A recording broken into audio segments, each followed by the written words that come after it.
Hello, everybody. Hey, Mike. Good to see you. Someone said, "What are you doing?" I said, "I'm going spending Valentine's online with a bunch of older men." It's just as good as it sounds. Everybody's got their kink, Mike. So, Mike, what is your dream prepping gear? What's what? Sorry. What is your dream prepping gear, Mike? A vasectomy, I think. Thinking ahead. I'll take care of that for you, Mike. That'll make a hell of an instructional video, Gil.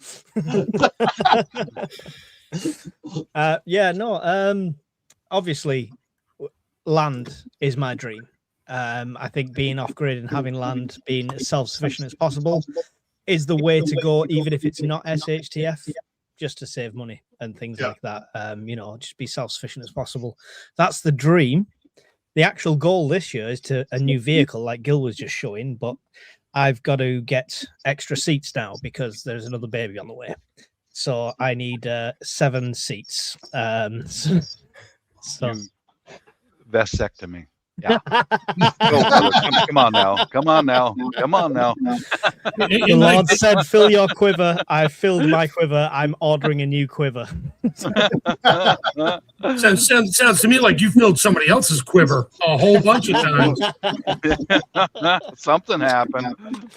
So a vehicle is the current realistic dream, and obviously the big dream is land. And if I've got land, why not dig underground and drop a few containers under there and reinforce them just for fun?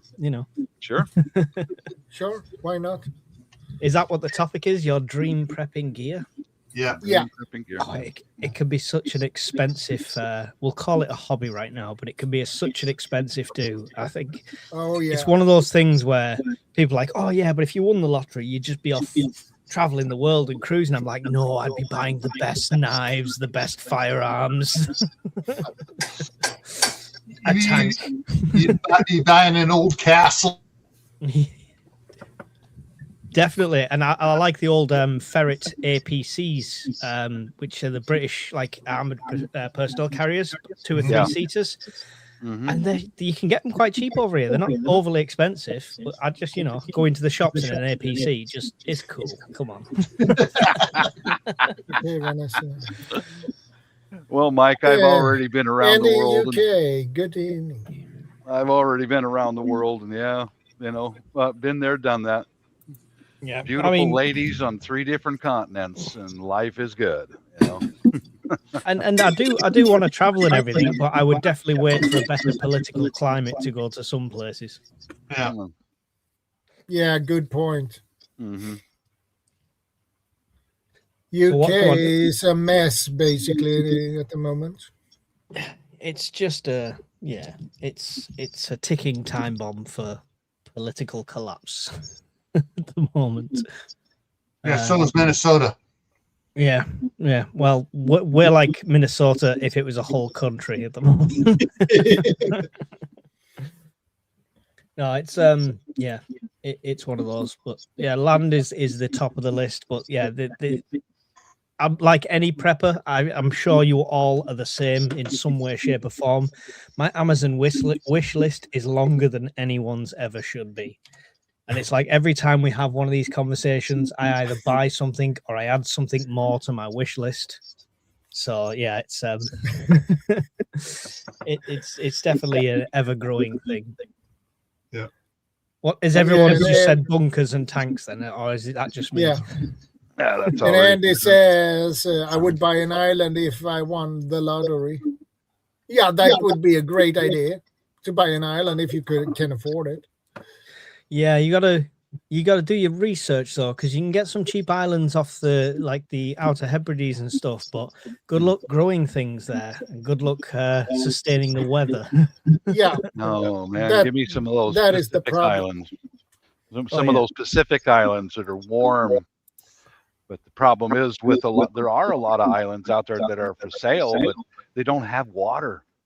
So you'd have to get desalinization and all that stuff, or make arrangements to have your water delivered. Yeah. Yeah. I'd like. Have you seen the the old French forts at sea, the naval forts. He filmed a thing called Fort Boyard over here, which was like a game Yeah, show. I'm We were all familiar running with around. Mhm. But that Those are old star forts from a long time ago. there's Fort Boyard.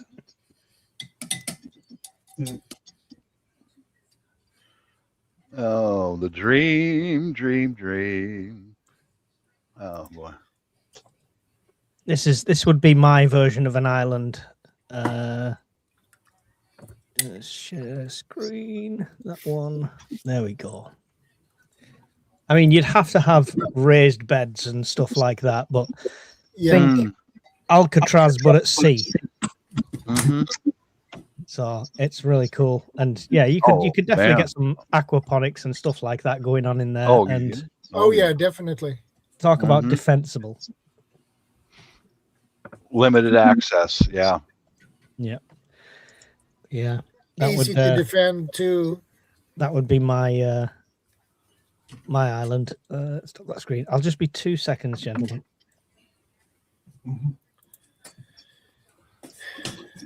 Plum Island is for sale, but it was your bio-warfare lab. No. Yeah, I've heard of that. I've heard of Plum Island for experiments and stuff. Like, no. I don't want to be out walking around and get some of that soil on my feet and pick up some god awful cancer or something. Yeah. Wheeled medic. My sub 1,000-pound 50-foot sailing yacht is my home and SHT safe spot. Converted to solar electric already. Awesome. I mean, sub 1,000-pound 50-foot sailing yacht is an achievement already. If it floats for that price, you're on for a winner. Oh yeah. If you get one for that price in good condition, Definitely, you I did like a bargain.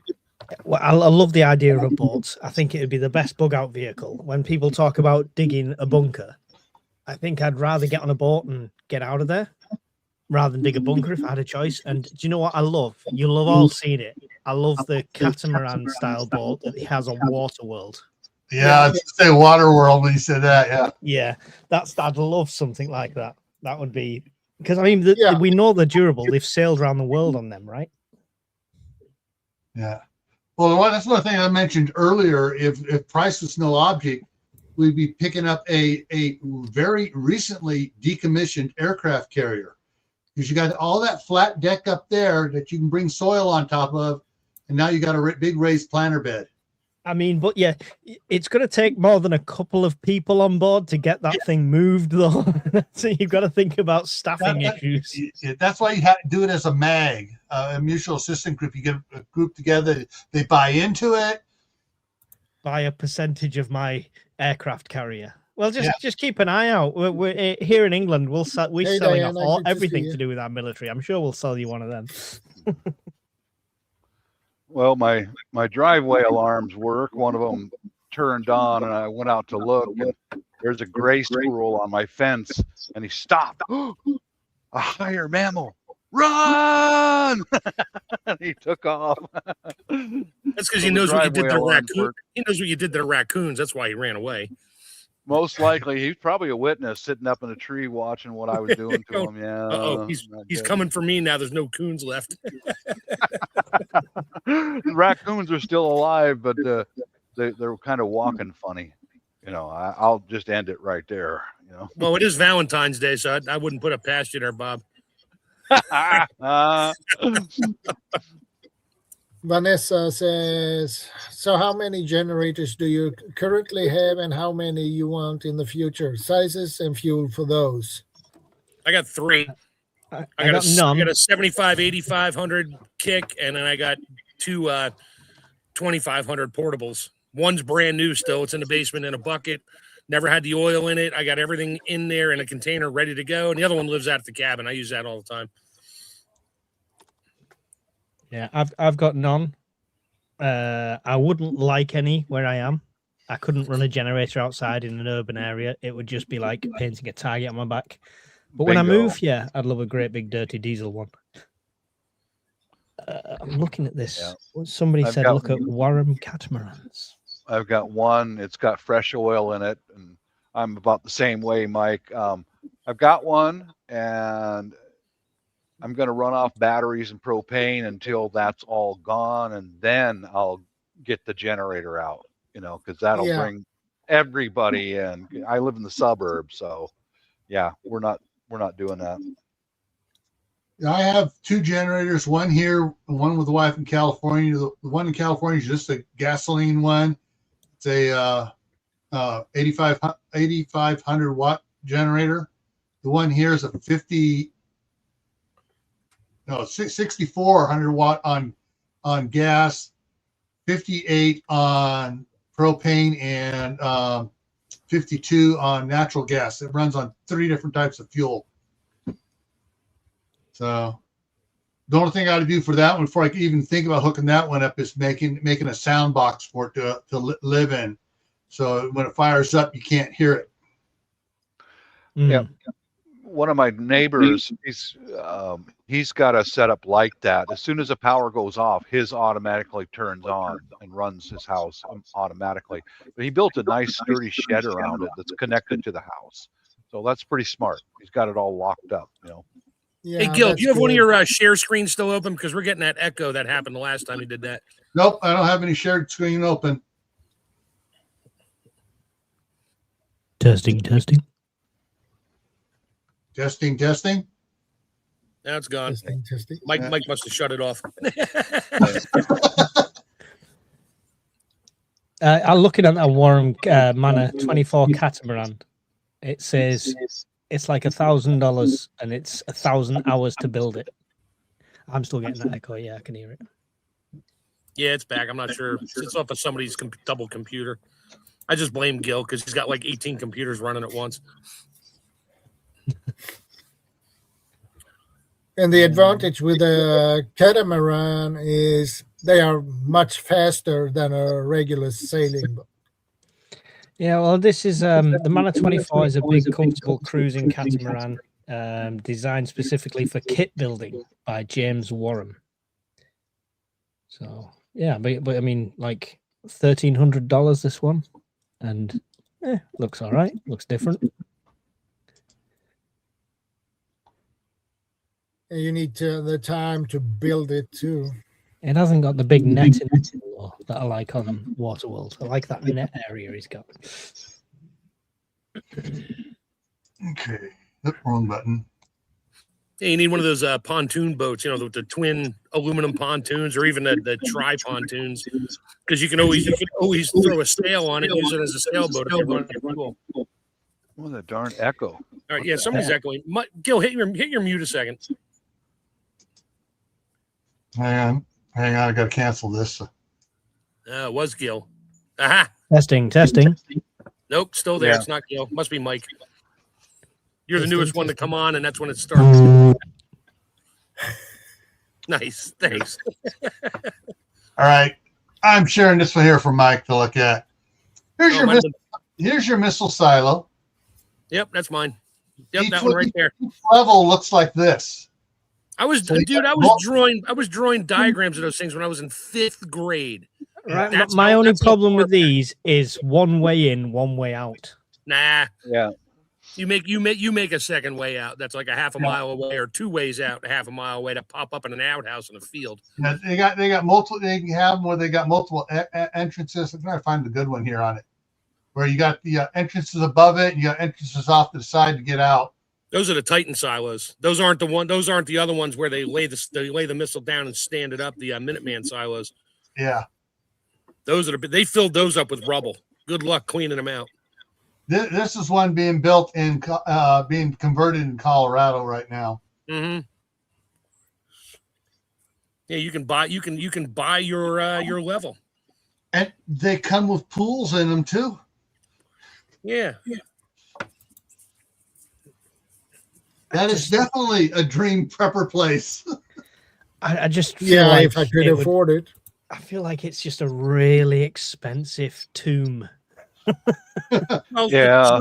So's a container buried in the ground there, Mike. That's for storage. I'm not going to live in the thing.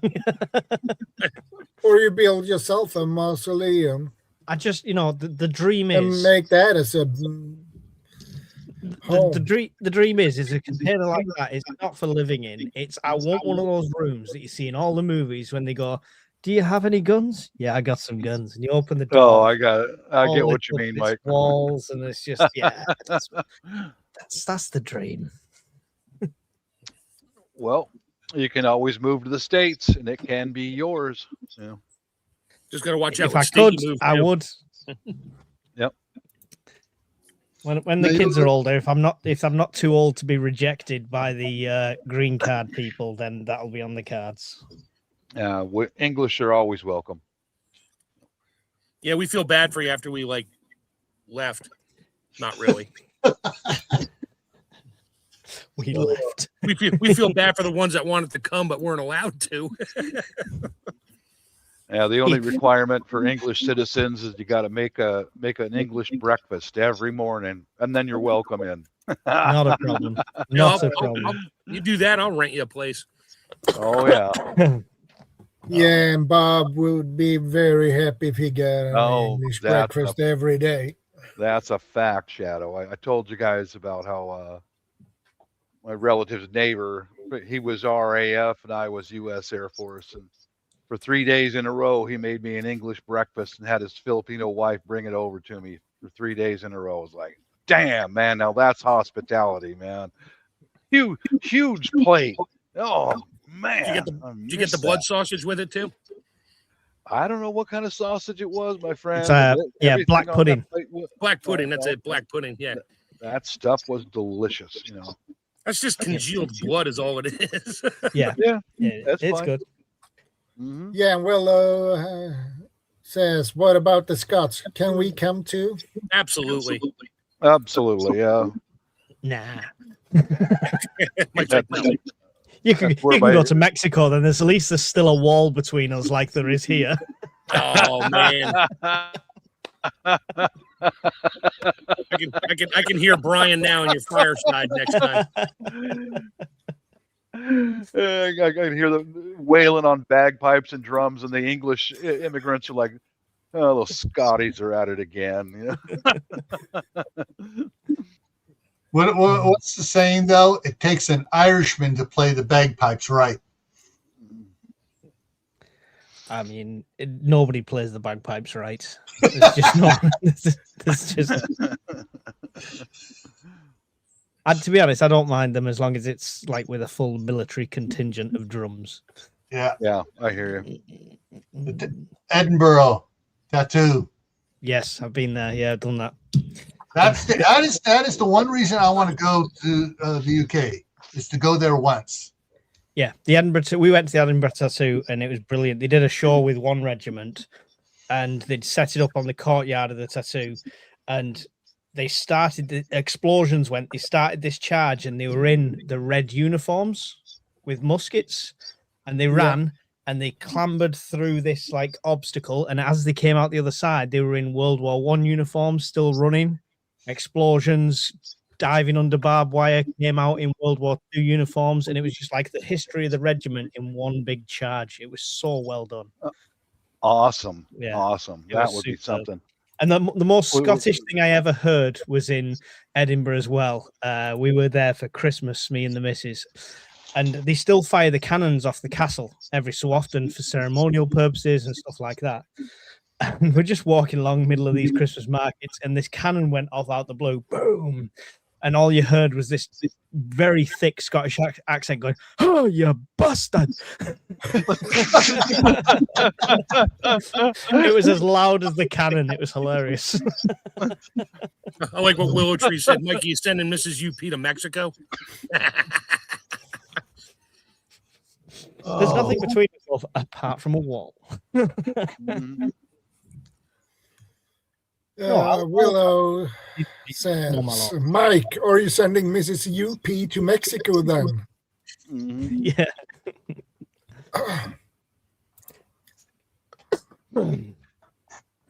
Yeah. 20 years ago when, my wife and came here through the embassy, all kosher, all good. But, for years. We talked on Skype together twice a day for 4 years, and I used to tease her. Said, "Hun, just come across the Rio Grande. Just come on in. You're brown, they'll never know, and your last name is Spanish, so no, I'm not taking any chances. No, I'm not doing it. But it's free. You don't have to pay for nothing. No. Yeah, and then they'll give you $10,000 a month on a Visa debit card all the time. I mean, you can do it a couple times. You can be a millionaire in no time, or at least you could. That's it. Vanessa just said dream vacation is Italy, UK, and Ireland. Well, as long as you start your vacation at the UK and you arrive via rubber dinghy to a random point in the UK, you'll get your hotel sorted. We'll give you a phone. We'll give you everything you need. Just a question, Mike. Do you guys have an ICE, like a Immigration and Custom Enforcement department? We have an immigration department, and we have like a technically a border patrol, but nowhere near as enforcing as ICE. The only time you see them is if you come through the correct immigration channels and stuff like that. Oh, nobody's protecting the beaches or anything. I'll send you a 3 words, and you can be in the country tomorrow, and nobody will have even seen you get here. Yeah, true. So that means I can jump aboard on a Gotland-class submarine and jump on the UK shores. I mean, a submarine's overkill. You could probably just, use a rowboat and nobody would stop you anyway. So it's absolutely fine. And my only question after that would be, why the fuck would you want to come to this communist nation? That's my only question. I'll be honest with you, Mike. I've been to the UK several times, and before I went to the Philippines, and I was like, man, beautiful country. I love the people. I would really like to retire here until I went there once during the winter, and I went, let's rethink this.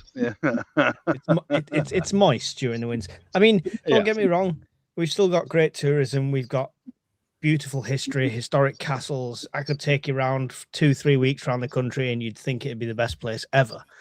It's just when you're living in it and when you're under like this cost of living crisis and all of this from the government, that's the issue. Visiting wise, tourist wise, I mean, I'm pretty sure it's the same in any country. You can go to the worst country in the world. As long as you go to the tourist hotspot, you're not going to see anything, are you? Correct. That's correct. Yeah. And shortly after I went through England a few times, and then I went to the Philippines, and I went, now this is more like it. Walk out of the house with flip-flops, pair of short pants, and you're good to go. I can handle that weather when I get old and feeble. We get that weather, but it's like twice in a year at the most. Yeah, your weather in England is almost identical to Seattle. It's almost exactly. It seems like England, Seattle, and Japan. It's all the same, If we get a week of heat, the local supermarkets are absolutely sold out of the disposable grills, and all the meat is gone in a week. Everyone has a barbecue, and that was it. That was your summer. Hope you enjoyed it. See you later. That was it. I know. It's the same here, Mike. The same here. Yeah. Get a hot Saturday, and you can smell all the grills in the neighborhood. Everyone's grilling.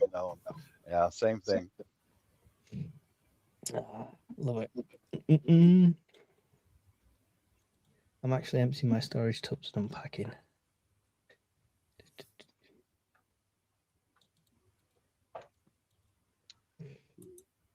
Yeah, so I've missed everyone's dream preps then. So without having to repeat everything, who's got the craziest? That's the question.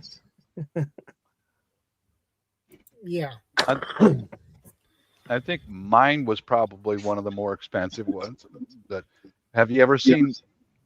They've made them for the military use, which gives you a price tag way beyond my means, but it's one of those beasts of burden. It's a 4-leg, like an animal, like a horse. Mm-hmm. You can put your backpack or any firewood on it, all that, and it will follow you because it can walk on all 4 legs. and follow Yeah, you yeah. right down a mountain path, anything, you know. That was my dream prep right there. Something to carry loads, carry weight for me, you know. That's cool. That's cool. Yeah. I have no clue how much something like that would cost, but I mean, if it really is SH to the TF, you could just like, you know, feed and take in a couple of crackheads and they can just carry everything for you.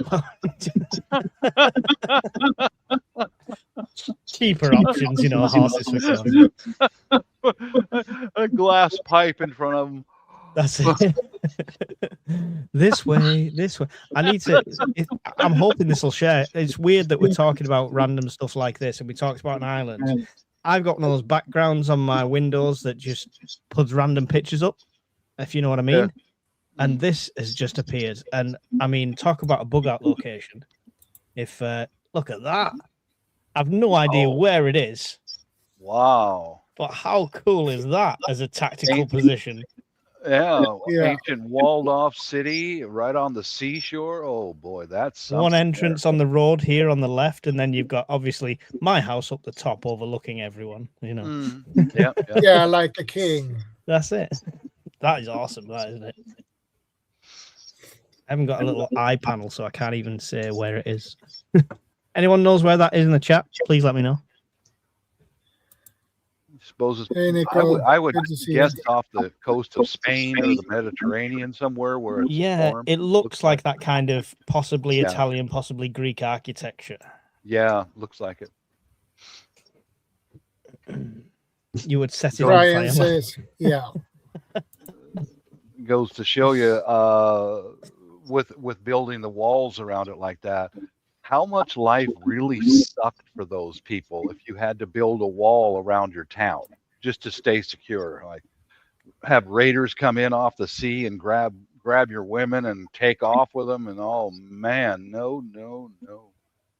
I mean, it's probably better than trying to make it out in the wilderness, as it were, I suppose. But yeah, it's a wall. It's got a ramp access for like boats as well, so that's cool. And I think Vanessa said, "Where is your food from at that shoreline?" I mean, it's the Mediterranean. The sea is bountiful. Yeah, it is. Mm-hmm. You can stand on the wall fishing. You could probably fish off the rocks easily, yeah, as well as fishing boats pulling them out. So I've done sea fishing off the pier in the UK, and you can get some big fish. So it's definitely Gil. His mic pops every time they get the echo. I can see the little ring appear. Reese says, "Who can build me a motocross plane boat?" That sounds like something out of 007 right there. Yeah, I felt you thought 007. My brain went to A-Team instantly. Felt like something they would make in a shed. Okay, CR. It really does it when Mike's talking. It's when it gets the feedback. Fine, I won't talk. That's a $12,000 microphone you got on Temu that's doing it. This isn't like a 200 quid microphone, to be fair. Barb says that's Monemvasia, Greece. Oh no. Let's have a Google of that. Well, scuba gear is great, but as your favorite dream prepping gear, I mean, unless your bunker is 50 feet underwater in an airtight chamber, you may not need that.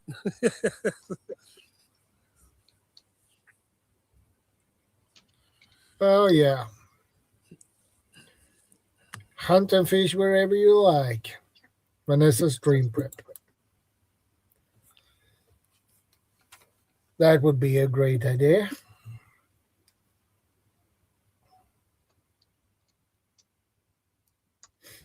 He's spot on. It is that Monemvasia.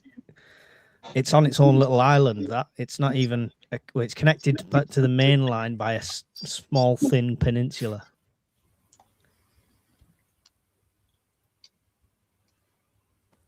Yeah, okay. A rebreather would be fun to have. That way you could hide underwater for a fair amount of time, and the people hunting you would think you drowned. Yeah. There it is. So it's got a little peninsula there that connects the main line. There you go. Inland. That's cool. That's like Mont Saint Michel or Mont Saint Marie or whatever in France. The one that when the tide comes in, the road's underwater. I think we could all chip in and just buy that. We'll be all right. Yeah. I'll take the leeward side.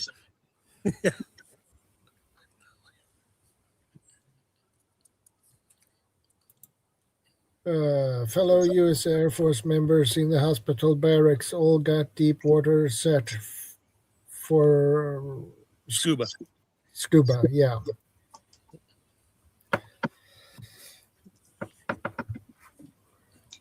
Give me the beaches in Boracay. Yeah. A beach, a cup of coffee, some little snacks, and a woman. You're good. I'm good here. I'm going to try to share this picture right here. This is Boracay Beach. Let me open a new tab. Okay, it's not dirty or anything, Shadow. Don't worry. Here we go. Sexy Koreans on Boracay Beach. Here we go. See. Sexy Koreans. Hang on. Screen record. Share screen. Let's see. Sexy Korean girls on Boracay Beach. Let's see if that's. No, shoot! They threw an ad in it. Darn it! Of course they did. Criminals. Freaking criminals. You could just see the side of a leg. You were putting that up so I could freeze dry some of those donuts for you. I know. Hey, Tampa. Good to see you, man. That didn't work out. Let's see if I can find it on YouTube here. I know YouTube always comes across without ads. You know.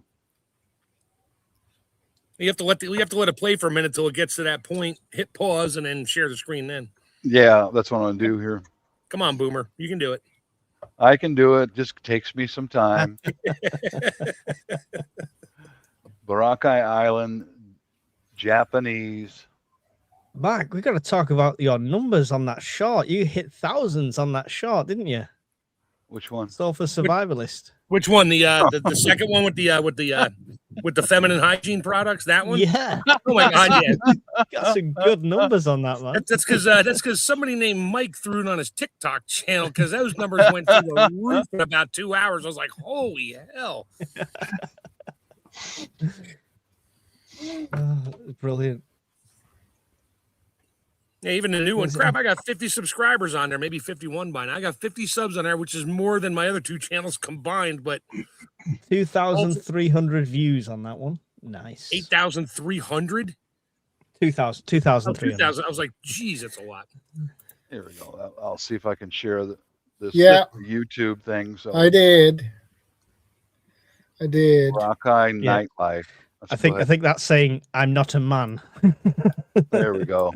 That put me there, okay? Put me right there. Yeah. That's not the beach. That's a bodega. I can make it play for some. No, that's a beach right there, dude. Let's see. Well, get that to play. I don't see the water. I see oranges and a Coke machine. I'm going for a short bathroom break. I'll be back. Nightlife on Boracay. Looks like hell. I'd hate to be there. Where do I book my ticket? Oh my gulai. Oh yeah.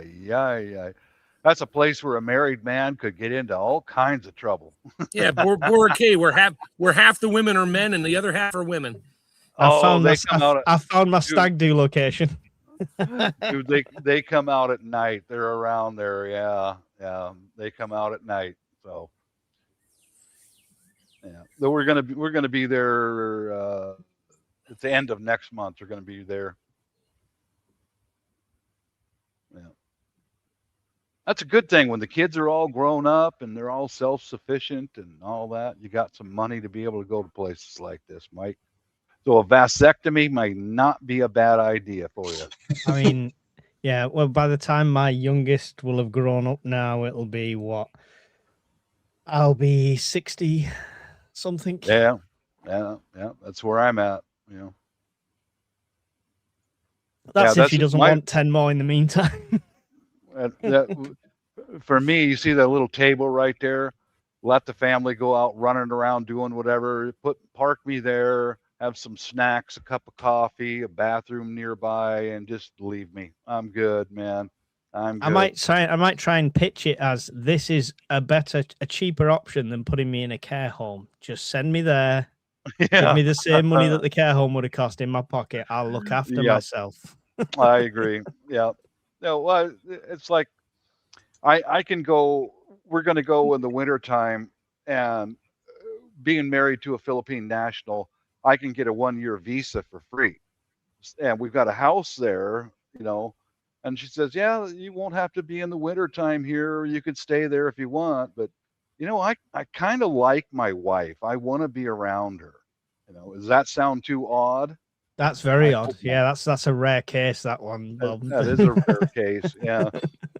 Come on, it's so bad here. When my wife is home, I have to go to another house to work remotely for work. and I do. I literally commute to work from home. How messed up is that? But she needs her peace, and I'll give her space. So. Yeah. Well, you got a good one, man. Keep her. I tell you, just keep her. It'll be 36 years. 36. Yeah, 36 years this June. So. Hey, Tempest Creek.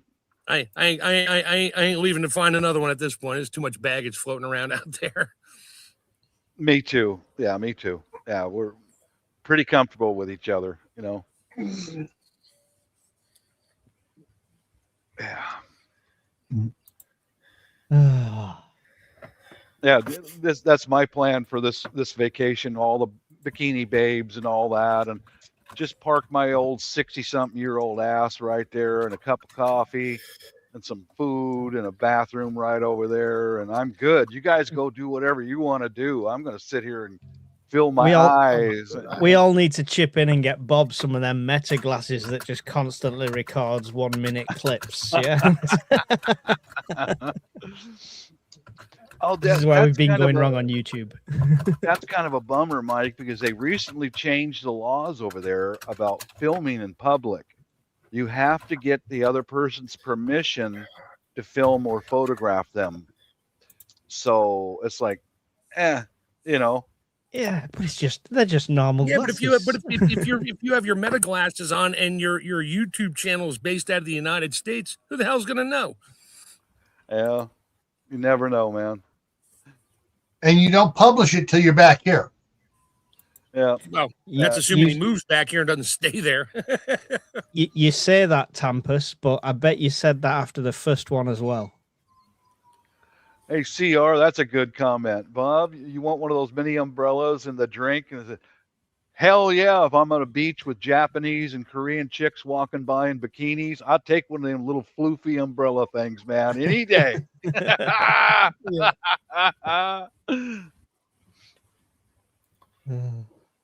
Yeah, you have one drink in your left and one Mai Tai on the right hand. Oh, no. With a nice mini umbrella. We need to work on your sign language, Shadow, because where I'm from, this isn't a signal for drink. Just throwing that out there. I don't know what he's got in his right hand, but that's not a Mai Tai. Sorry, guys. My mistake. That can get you arrested around here, Shadow. Yes. My mistake. Pete says added sparklers too. There you go. Sparklers. Oh, yeah. Yep. The big umbrella on a joint myself. Yeah, okay. Yeah, but Bob needs one of those umbrellas. Fantastic. Join the stream that's this late every time. We're nowhere near on topic. It's great. Yeah, we've reviewed already, and yeah, now we're just a BS section. Oh, I got something for Mike here. Okay.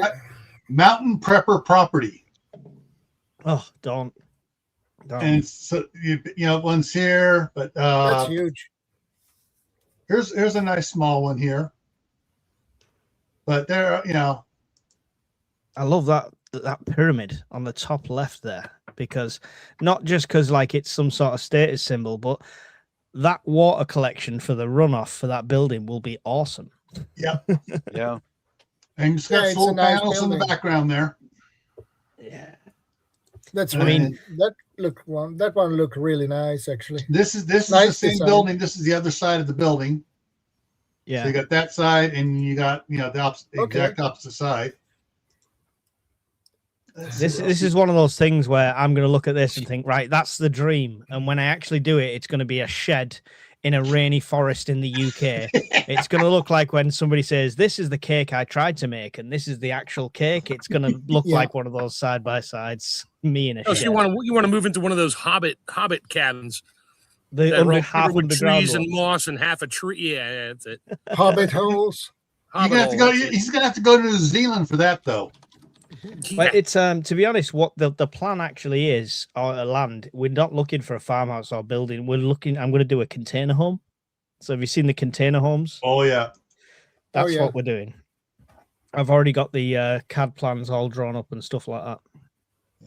That's good. It's modular, so we can start with 3 containers and be able to live, and then we can add some on top and so on, and just build it up from there.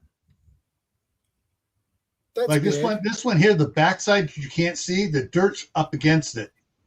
Oh, so it's like half underground, yeah. Yeah, cool. So you see the retaining wall off on the left here, but the dirt's up against it. Here's another one here like that, where they just mound it up, and you go inside, and that way it's never too hot, never too cold. But yeah, that is a design I like. Yeah.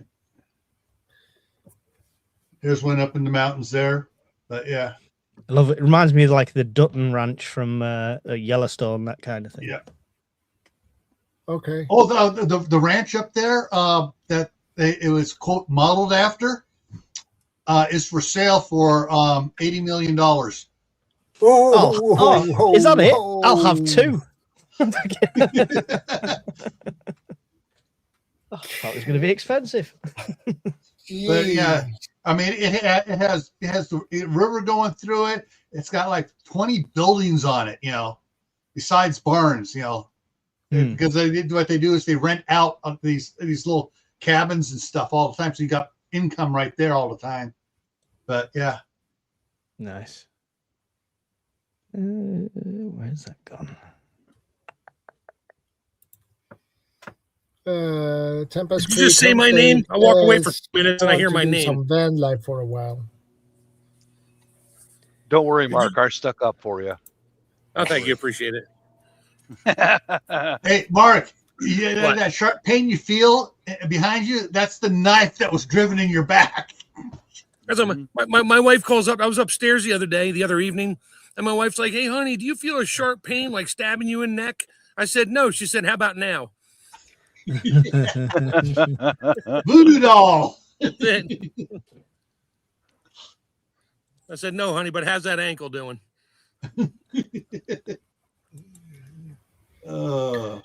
Where's that gone? I've been around. I'm on Gil's channel like every other night, or whenever he's on. Yeah.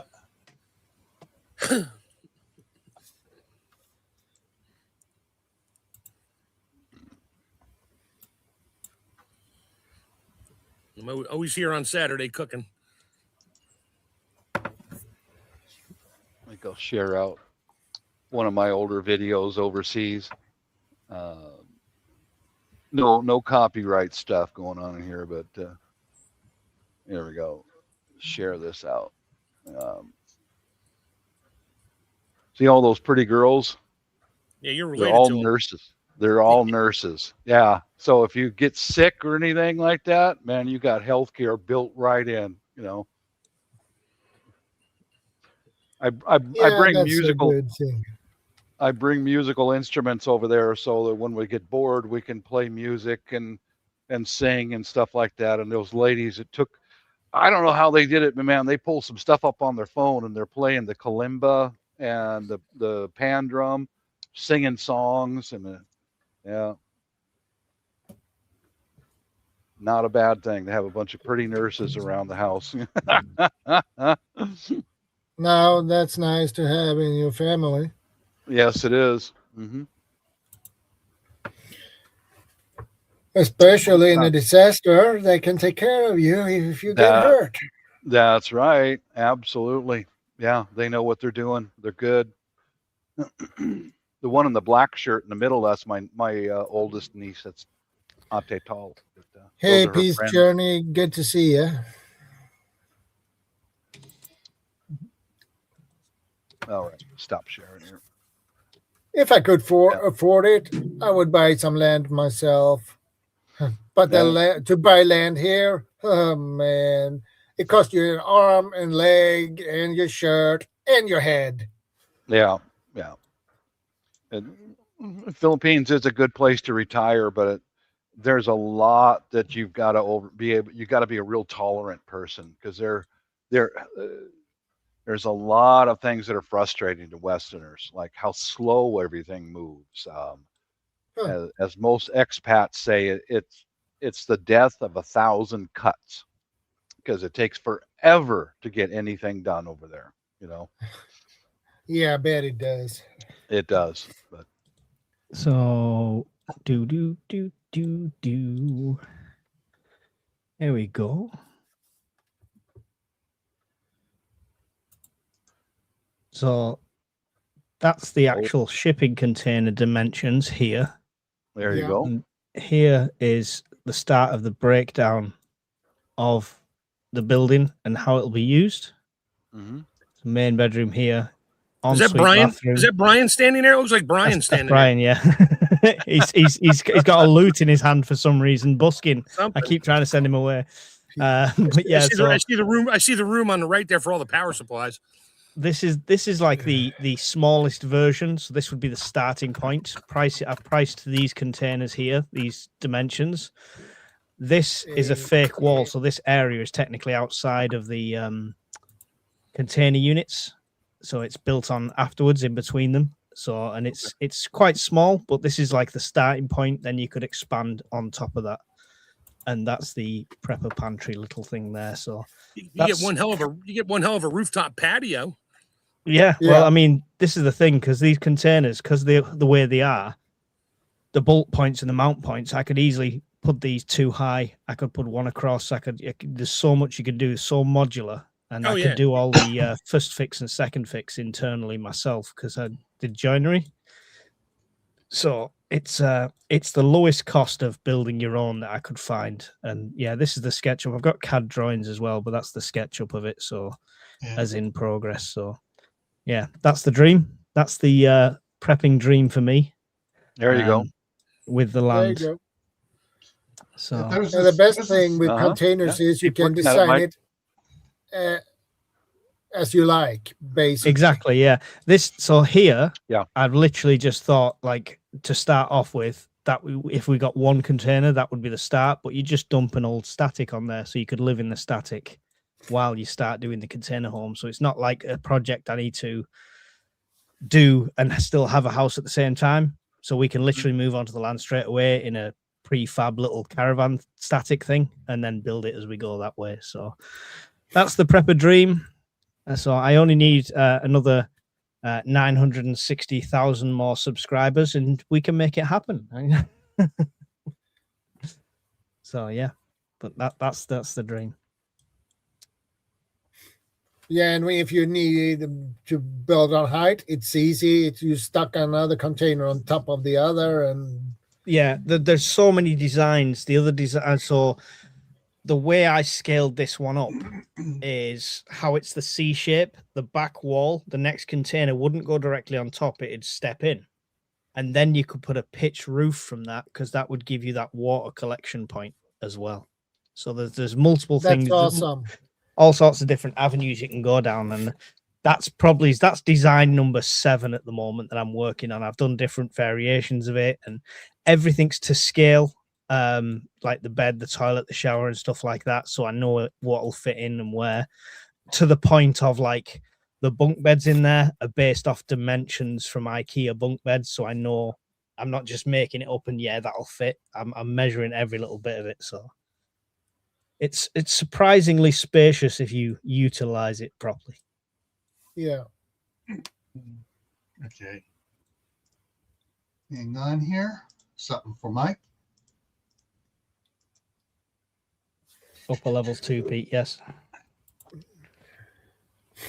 Here are some on Facebook. There's a bunch of them being done. Yeah. And I don't want to say. I still want to see that middle one. It looks like he's landing on his head.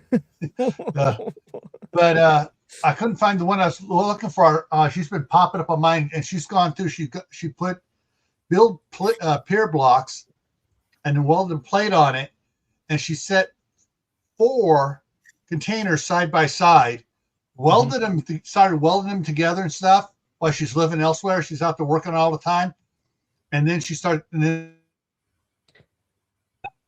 between 2 of them, she cut a section out, put a brace up in it, cut the next section out. So I think I've seen that. She's got a huge open plan thing. She's got her own channel. I think I know which one you're on about because I did a lot of research on this. Yeah, there's some cool ideas on it. And she's been fixing it up, and she's cutting out the pieces and saving the metal.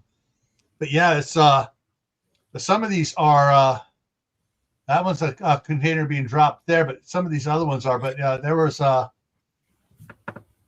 was trying to find hers on here. I can't find hers being listed here. Now here's one that's kind of U-shaped like yours you were showing there, but yeah. Well, let's go this way here. It's one of those things. I found like 3 different sources for the shipping containers, pre-owned kind of thing, pre-used. Yeah. So that's based on the most common ones I can pick up at a certain price bracket. So yeah. Yeah, look at that. This is 6 units. Well, 5 units and a balcony. There's some really cool ideas. I don't think I want anything. The problem I've got as well is as soon as you go up to like 2 and 3 stories with these things, that's when you might get Farmer Joe down the road saying, that's an eyesore. Yeah. So the idea is that the actual idea of this, believe it or not, is not to look like a shipping container home. What I'm going to do is I'm going to put logs against it, so it's going to like almost render it like a log cabin. So from a distance or to the untrained eye, it'll be a log cabin, but inside it'll be this container unit. I like these as well, where they build the wooden frame. That's awesome, Mike. Yeah. So that's a good idea. Containers, and they built it barn style, build it in, or build outside with cob. Talk to some of the Australians who are online here, Mike. Some of the out in the dingleberries of Australia, a bunch of people live in containers, and they're the ones that get some good advice from. Dingleberries, whatever you want to call it. There was a guy on YouTube I followed. I think I still follow him. I don't watch his stuff anymore, but he built a container castle. That's the one I follow.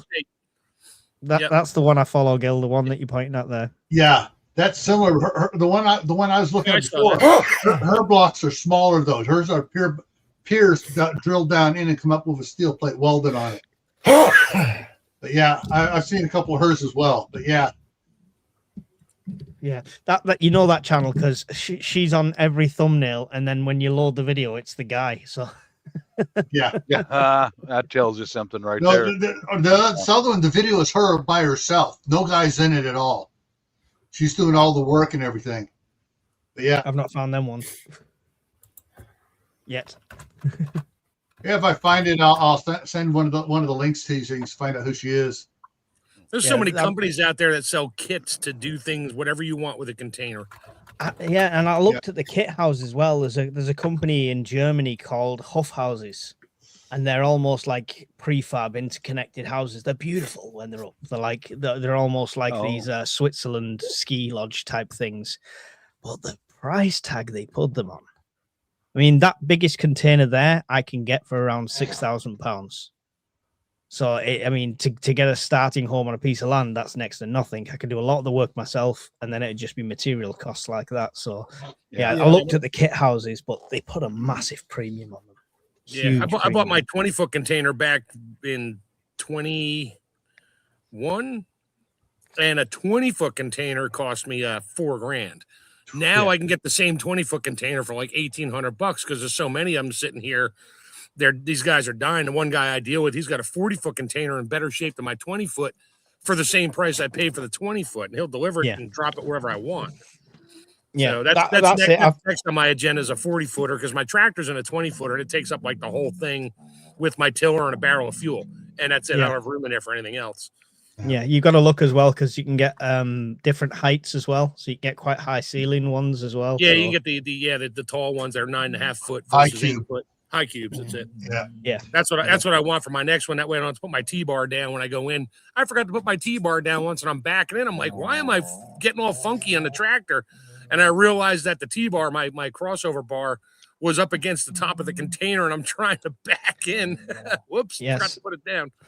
Thank you, Pete, for that comment. Now another bed needed. Yes, I'll have to readjust the plans. Well, fellas, I gotta go get some honeydews done. So peace out, everybody. Shadow, take care. Peace out. Later, Bob. Cheers, Bob. Later, Bob. Right. Cheers. Later. Okay, so here, I don't know if this is going to read or not. Is it going to read? No, it's not. Dang it. Turn your brightness right down on your phone, and it's more readable on camera. Let's see if I can find the brightness on this thing here. Ah, crud. Yeah, put it down to practically dark on the brightness slider at the top. Yeah, he's got some other kind of random phone. He doesn't have an iPhone or a. No, I don't have an iPhone. No, even Samsung, it should be the same, I think. It's not showing us slightly. Oh, okay, it's not wanting to do this. Oh, there we go. It's at the bottom. No wonder why. Oh, you have one of those phones. Yeah. Come on. How much? Let's see if that shows up here now. No, it's not. To get too close. Too close. Yeah. Anyways, all right. So the 40-foot the 40-foot high cube is $3,049 delivered. Nice. Yeah, it depends. It depends on the condition too, because you can get them in all kinds. You can get one use, one trip ones, which are like brand new. You can get ones that are like 12, 15 years old. Man, they're dented and rusted all over the place. You can get them with rotted out floors, really cheap. But yeah, that's the other. Well, this company guarantees that they're waterproof.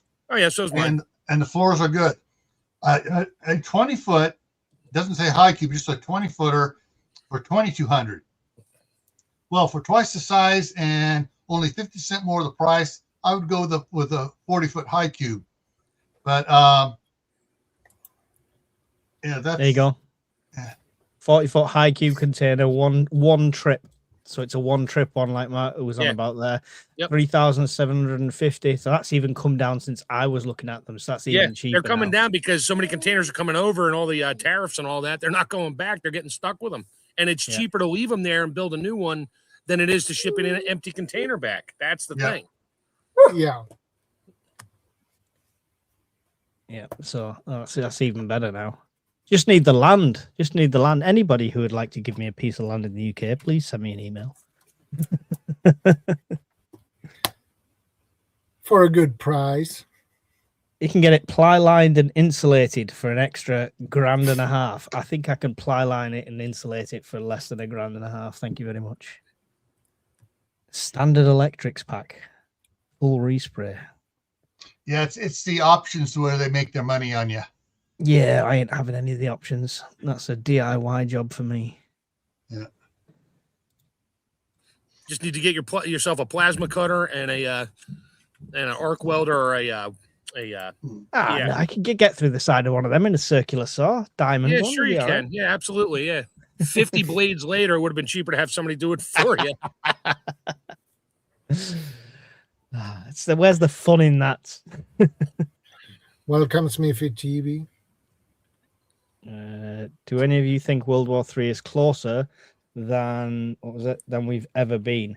I think everything points that way, but I'm not quite digging a spider hole just yet. It's I think we were a lot closer back during the Cuban Missile Crisis.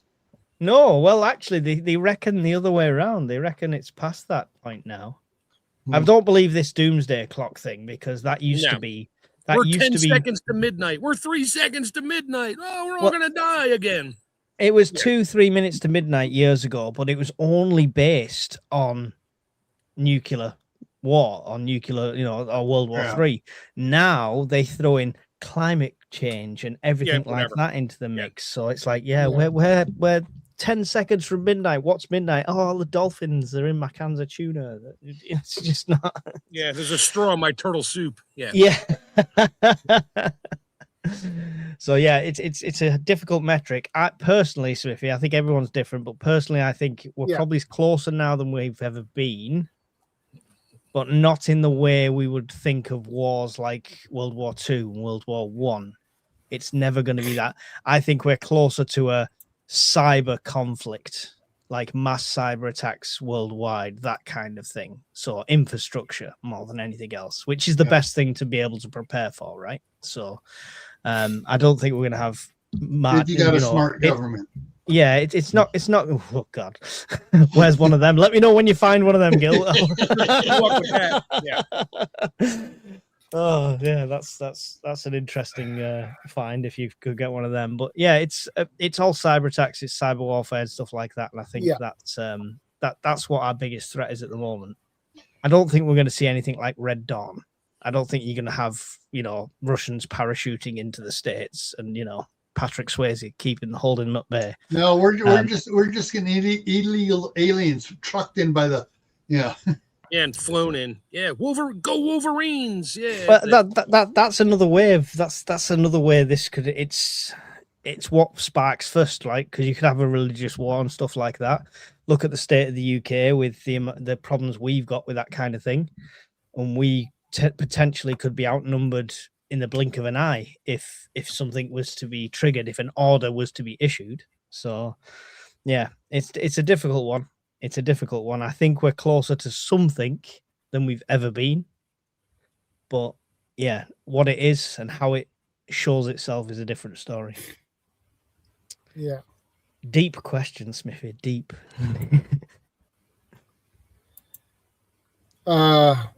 Economic war for sure. That's possible. We're already in it. That's already happening. Yeah.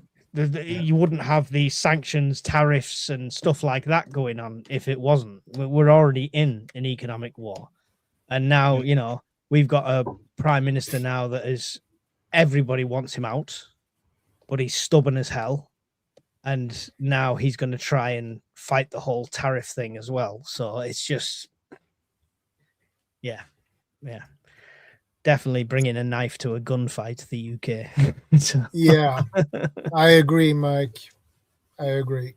I would much rather, I'm patriotic for my country. When I joined up, I swore an oath of allegiance to the Queen at the time, not the King.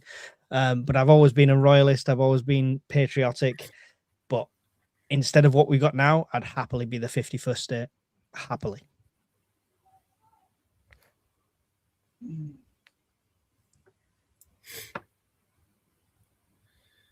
That killed the conversation, didn't it? No, I was just thinking. I was just trying to think how many people in the United States would want to become a colony again. Oh no, we'd be the colony. We'd be the 14th stripe. Yeah, we'll tell you what. We'll give you guys all New York City and Long Island. Oh, come on. You can't throw us out of the frying pan into the fire. We'll make sure it's empty before you get there. You can just do something. Okay. Pete says, as gear goes, is Skylink a bigger thought? Skylink? Oh, the... Yeah, I mean, yes, to be honest, I like the idea of Skylink. Pete. Starlink or Skylink? Starlink, yeah. Starlink, I think he's talking about. But I love the idea of it. But I do think there's a slight delusion in some preppers thinking that would be, something that's ongoing. Because if it was conflict, do you think we would still have access to it? No. You could turn that off the satellites overnight. Are controlled by the military, so there is that. And they can, they're like, oh, you're immune to being spied on. No, you're not. It's going through a digital platform that's controlled by the military. You don't think that every single data bit you're sending up to Starlink going back down somewhere isn't monitored and stored in some ginormous AI data center somewhere? Yeah, you're delusional. Yeah, and the fact, like I say, they could easily, if it was a time of war and our regular internet was taken down due to sabotage, if America is our allies at that point, and we've got good relations at that point, yes, we might continue to be able to get access through it, albeit limited. But at the end of the day, it's going to be to purpose. If if the US has cut ties with Europe because we're in the middle of a conflict, do you think they're going to let us carry on using that kind of thing? It's up for debate. Yeah. Well, did you want Mike? You said you wanted to be the 14th stripe. The 1795 flag had 15 stars and 15 stripes. So you're gonna have to be the 16th stripe. But it's 13 stripes now, right? For the original colony. For the original 13, yes. Yeah. 50 states and 30. See, like I can pass the green card exam. Give me the exam. That's why they'll never make any province in Canada an actual state, because then it would cost us tons of money to change the flag again. And they don't want to do that. So they'll just make it like Puerto Rico. No. There are a lot of companies trying to do that because they want to make the money selling all those new flags. Of course they are. Yeah, you can design it. AI will design it for you in about 1/10 of a second for almost no cost. Well, they're already designed. You say that. You say that, Mark, but I thought I was doing a video about this, about when it was the whole Greenland thing, and I thought, what I'll do is I'll put a 51-star flag in the background. And I could have easily grabbed the flag and dumped a star on myself, but I thought, let's let AI do it. So I typed the prompt in, create an American flag with 51 stars instead of 50. Did it put up this great big flag sort of thing? I looked at it, it had 27 stars on it. I'm like, you're an idiot. You're an idiot. AI. Yeah. Hey, that's what AI is, artificial idiot. Yeah, honestly. Idiocy. And I tried to reprompt it about 6 times. You go, oh yeah, sorry, my mistake. I'll do it again. Exactly the same. It's like, what the? You have to start out by saying, I want a flag that is all blue in the background with 51 white stars on it. It'll make that okay. Now add 13 stripes. It'll put them across all over the place or something. It'll do something stupid. Honestly, people are worried about Skynet and robots taking over. If they can't count to 51, I'm not that scared right now. You didn't look close enough. There were probably like 26 other little micro stars that you just couldn't see. You didn't say what size. Or it's seeing the future and there's going to be just 27 states at one point. Yeah, and it's like, no, let's just go with this. Well, how many? How many was on that? 1, 2, 3, 4, 5, 6, 7, 8, 9, 10, 11, 12, 13. Oh, wow. Here's a weird one. I said 27, didn't I? Yeah. So if we talk about the southern states of America, there was 13 stars on that. 13, 27. So okay.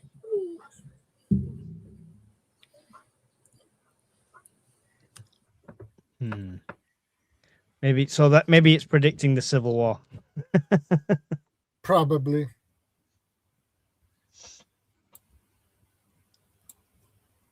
Okay. So, like I said, it's already been programmed. It would consist of 6 rows of stars, alternating between 9 and 8. So it'd be like, AI told me this in text form, and I was like, "Oh, that sounds good." And it said, "Would you like me to create it as an image?" Yes, and then it was 27 stars. I was like, "Okay, you're just stupid." Yeah. All right, I just checked out the new video that Scottish Brian made for me. Wasn't what I asked for, but it's just as funny. That's my dog squeaking the ball again.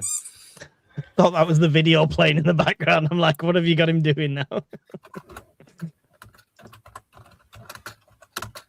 Here you go, 51 stars. Shadow? Yeah. Can you put that up? Yeah. There's your 51 over here on the right. That's your 51 star flag. That's what it would look like. I mean, to the untrained eye, it wouldn't. Nobody would notice, right? Nobody sits there. Not that much, no. I like the Pac-Man one. So that's a winner. Hang on. How many micro stars are on that one? That's 51 stars, 50 in a circle around Greenland. Everyone would kick off that Greenland's got a bigger star. Yeah. Hang on. And then when you order it from Temu, it would come in, it'd only have 32.5 stars anyway, right? If you order the flagman tea. Yeah.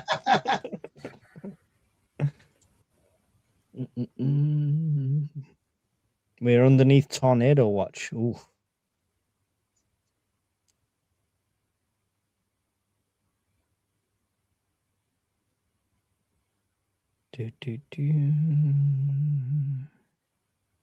Well, if we picked up 4 more states from a couple Canada providences, and then Puerto Rico becoming a state, one up 54. It's simple then. It's well, there you go. England, Ireland, Scotland, Wales. There we go. We can split them up. Yeah, that would be simple. That would be 6 rows of 9. I mean, at some point when you take over the entire world, it just needs to be one big star, right? Is that just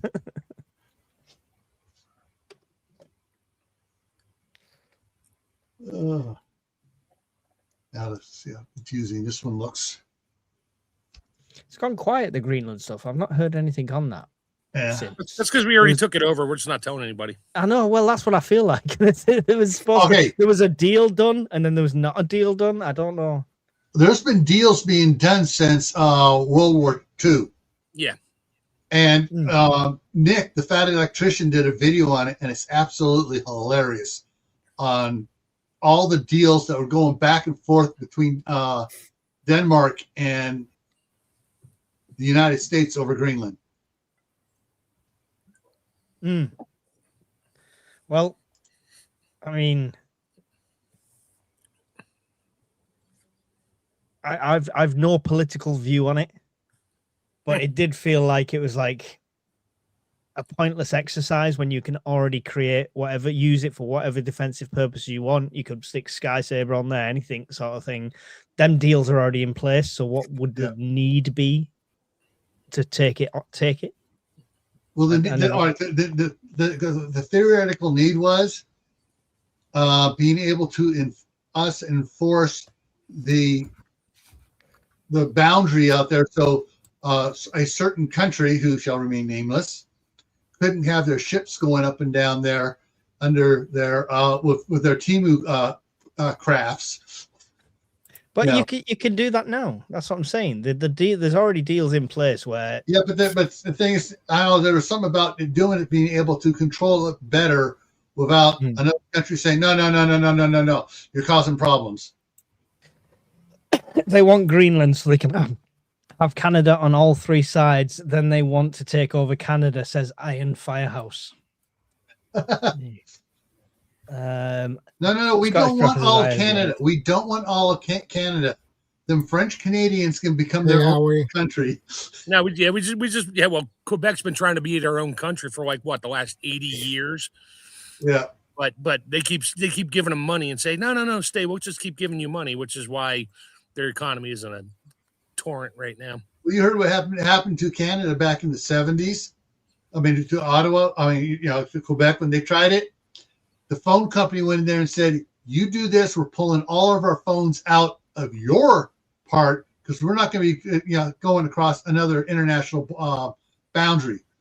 They immediately dropped it because they would pull all the phones out of Quebec. You mean Quebec doesn't produce anything and have any infrastructure to build their own stuff? Huh? Imagine my shock. I mean, we have no industry. We don't build anything. We had a great steel industry. We'll get rid of that. Yeah, used to make great Cooper oil Minis. industry. We'll get rid of that. Used to make Cooper Minis. They were a good car. Not anymore. Yeah.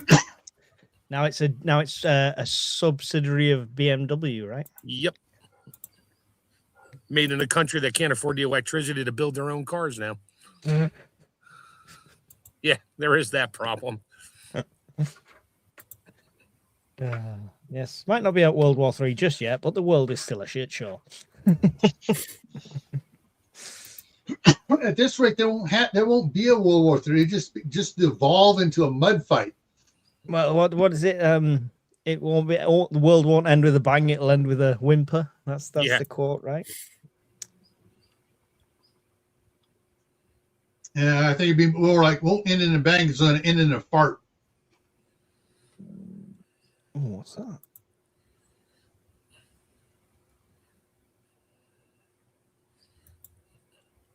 Yeah, what was it? The Cooper Mini and the Austin Healey. Yeah, those are the two. Yeah, Rover. That was another one, but that was usually broken on the side of the road. Well, they were made of aluminum, so they just didn't go anywhere. Oh, you got the DeLorean. Was that made in Ireland? No, I believe DeLorean. I'm sure it was made in Florida originally. I forget. There's something's on top of the old DeLorean plant now. I forget where it was. Yep. It was manufactured in Dunmurry, Northern Ireland between 1981 and 1982. What, the first one? The DMC-12, the Back to the Future car. Yep, it's built over there, yeah. Yeah, mm-hmm. Let's make an entire car out of steel. That's a good idea. Stainless steel. Yeah, stainless steel. The problem was that he couldn't get he couldn't get a facility to build it in the United States. So that's right. His headquarters was in the States, I think, wasn't it? Yeah, I think so. What was the little itty bitty Fiat that looked like the Mini back in the yeah, it was the Fiat 500. The Panda. Back in the 70s. The Panda's an old one from Fiat, and that's what a lot of our cops used to use.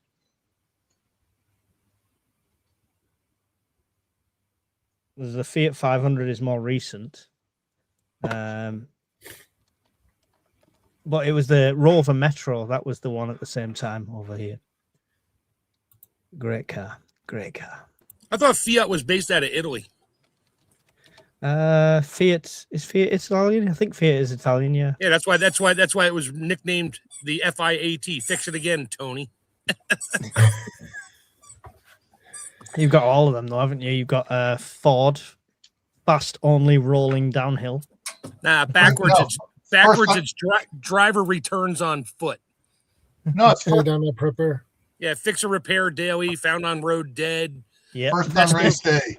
Yeah, and effed over rebuilt Dodge. Yeah, there's 1,000 of them. Yeah.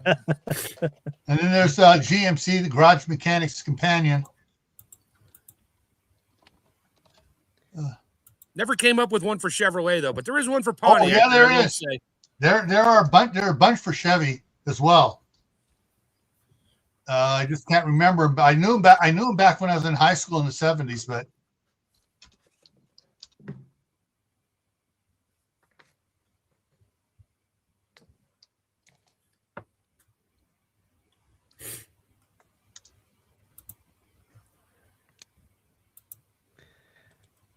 This is a prepping channel, by the way, everyone. Just if you've just tuned in and we're all talking about random old cars. Yeah, the Fiat that'd be a great bug out vehicle because you can drive that thing down alleyways.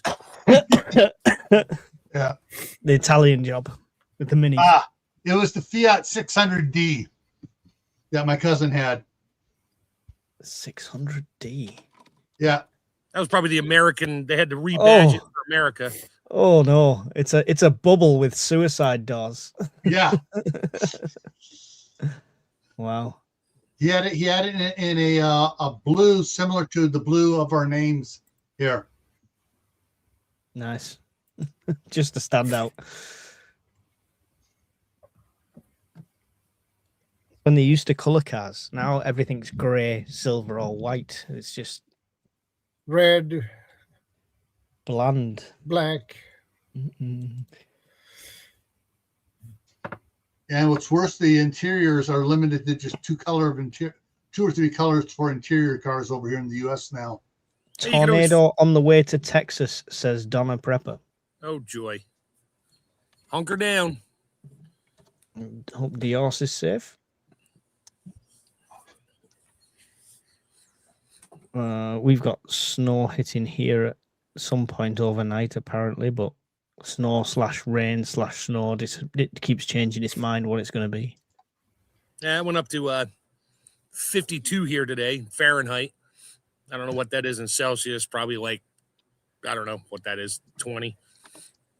But I went up to that, and we're supposed to get heavy rains tomorrow. That's 11 degrees Celsius.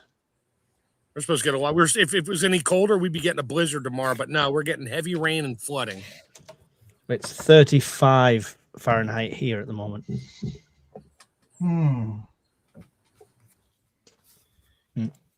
Yeah, everything I look up for that tornado heading towards Texas is from yesterday. Yeah, I've got WX charts up, but it's only showing me Europe. I don't think our chat is from yesterday. It's not a time warp, so.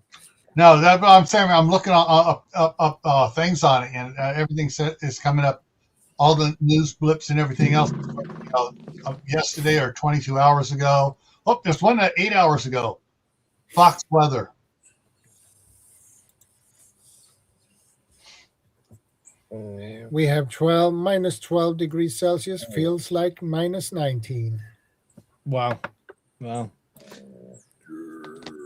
What's your heating there, Shadow? Is it like central heating with radiators, or is it like a air system?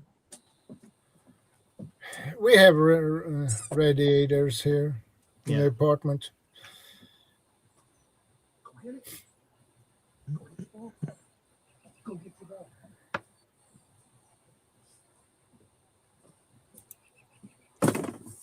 Go get it.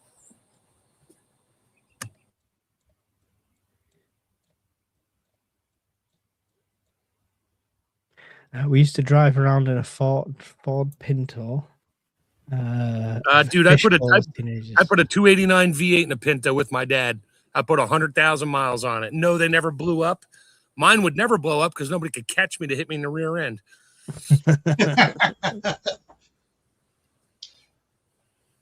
We had one of those Ford Pintos that they were called the Butt Sisters. There were three of them after the song "The Bertha Butt Bump."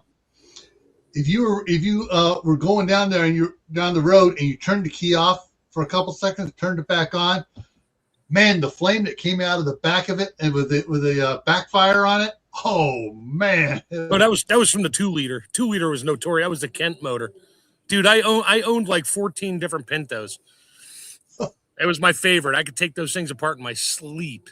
Yeah, this was back in 74. No, later 79, 78.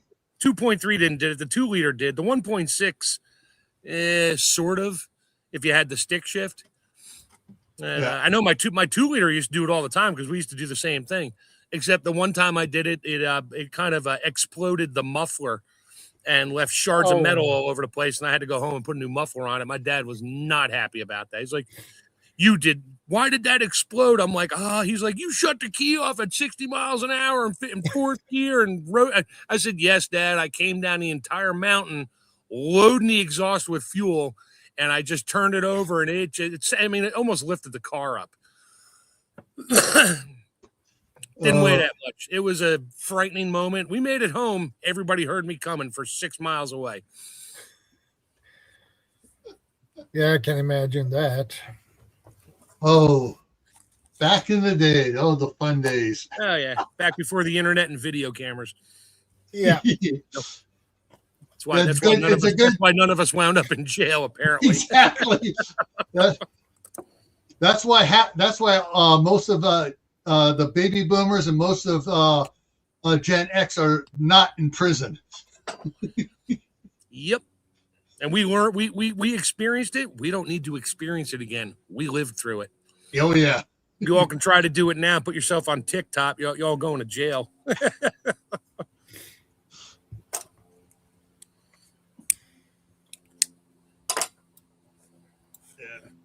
Oh, what? Okay. Okay, it was 78. 78. A friend of ours from church, Alan White, Sheldon Mon, Whipple, Alan Whipple, took a Volkswagen Bug, pulled the engine out of it, and dropped some Porsche motor into it and worked it up and stuff. That thing was doing 110 down 680 I-680 with somebody in a Camaro trying to catch it because one of the guy's little brothers in the back seat flipped the guy off, and his guys were going to beat him up, so they out of there. They were so funny because I was down on the street. I didn't know they were coming. They came flying down, whipped off at Concord Avenue, whipped underneath the freeway into the Shell gas station on the corner, onto the rack, and they raised it up. And here's this car going down the freeway. It's like, you were way ahead of him. He wasn't even close to you. We're not taking any chances. They left the car up all night on the jack in the Shell gas station. Nice. Stupid stuff the boomers did. Like I say, I mean, even like me growing up, there was still, every person wasn't a citizen journalist with a smartphone, so you still got away with a lot. But yeah, must be a nightmare now. Some of the stuff we did, we definitely wouldn't get away with now.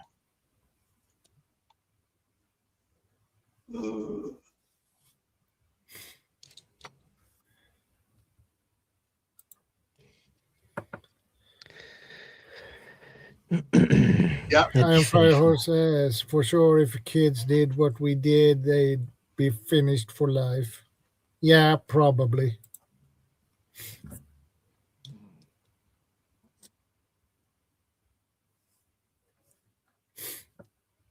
Oh, yep. We had an idea back then. We tried it. If it didn't work, okay, we're not trying that one. Let's try something different. Always had that friend that was willing to be the crash test dummy, right?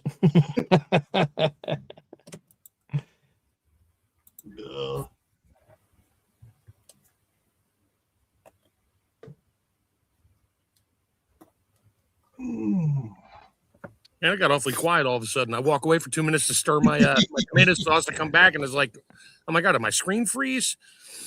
No. Oh. Great campfire stories, though. Yeah. When there's no power, no cars, no fuel left, no electricity, we'll have all these things to reminisce about. Exactly. Yeah, when the internet dies, then we'll be telling our grandkids what we used to do, and they'll be trying it because there's no internet to get the information out. But there'll be no cars. It'll be like, yeah, try and do a donut in the horse and cart, Jebediah. Hey, they can do it. I've seen them do it. They do it. I've seen them do it. The Amish do it. There's pictures of Amish doing donuts out there. With the horse pulling them. Yep. Yes. Nice.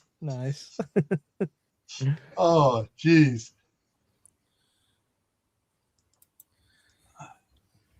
Hang on. I totally forgot about.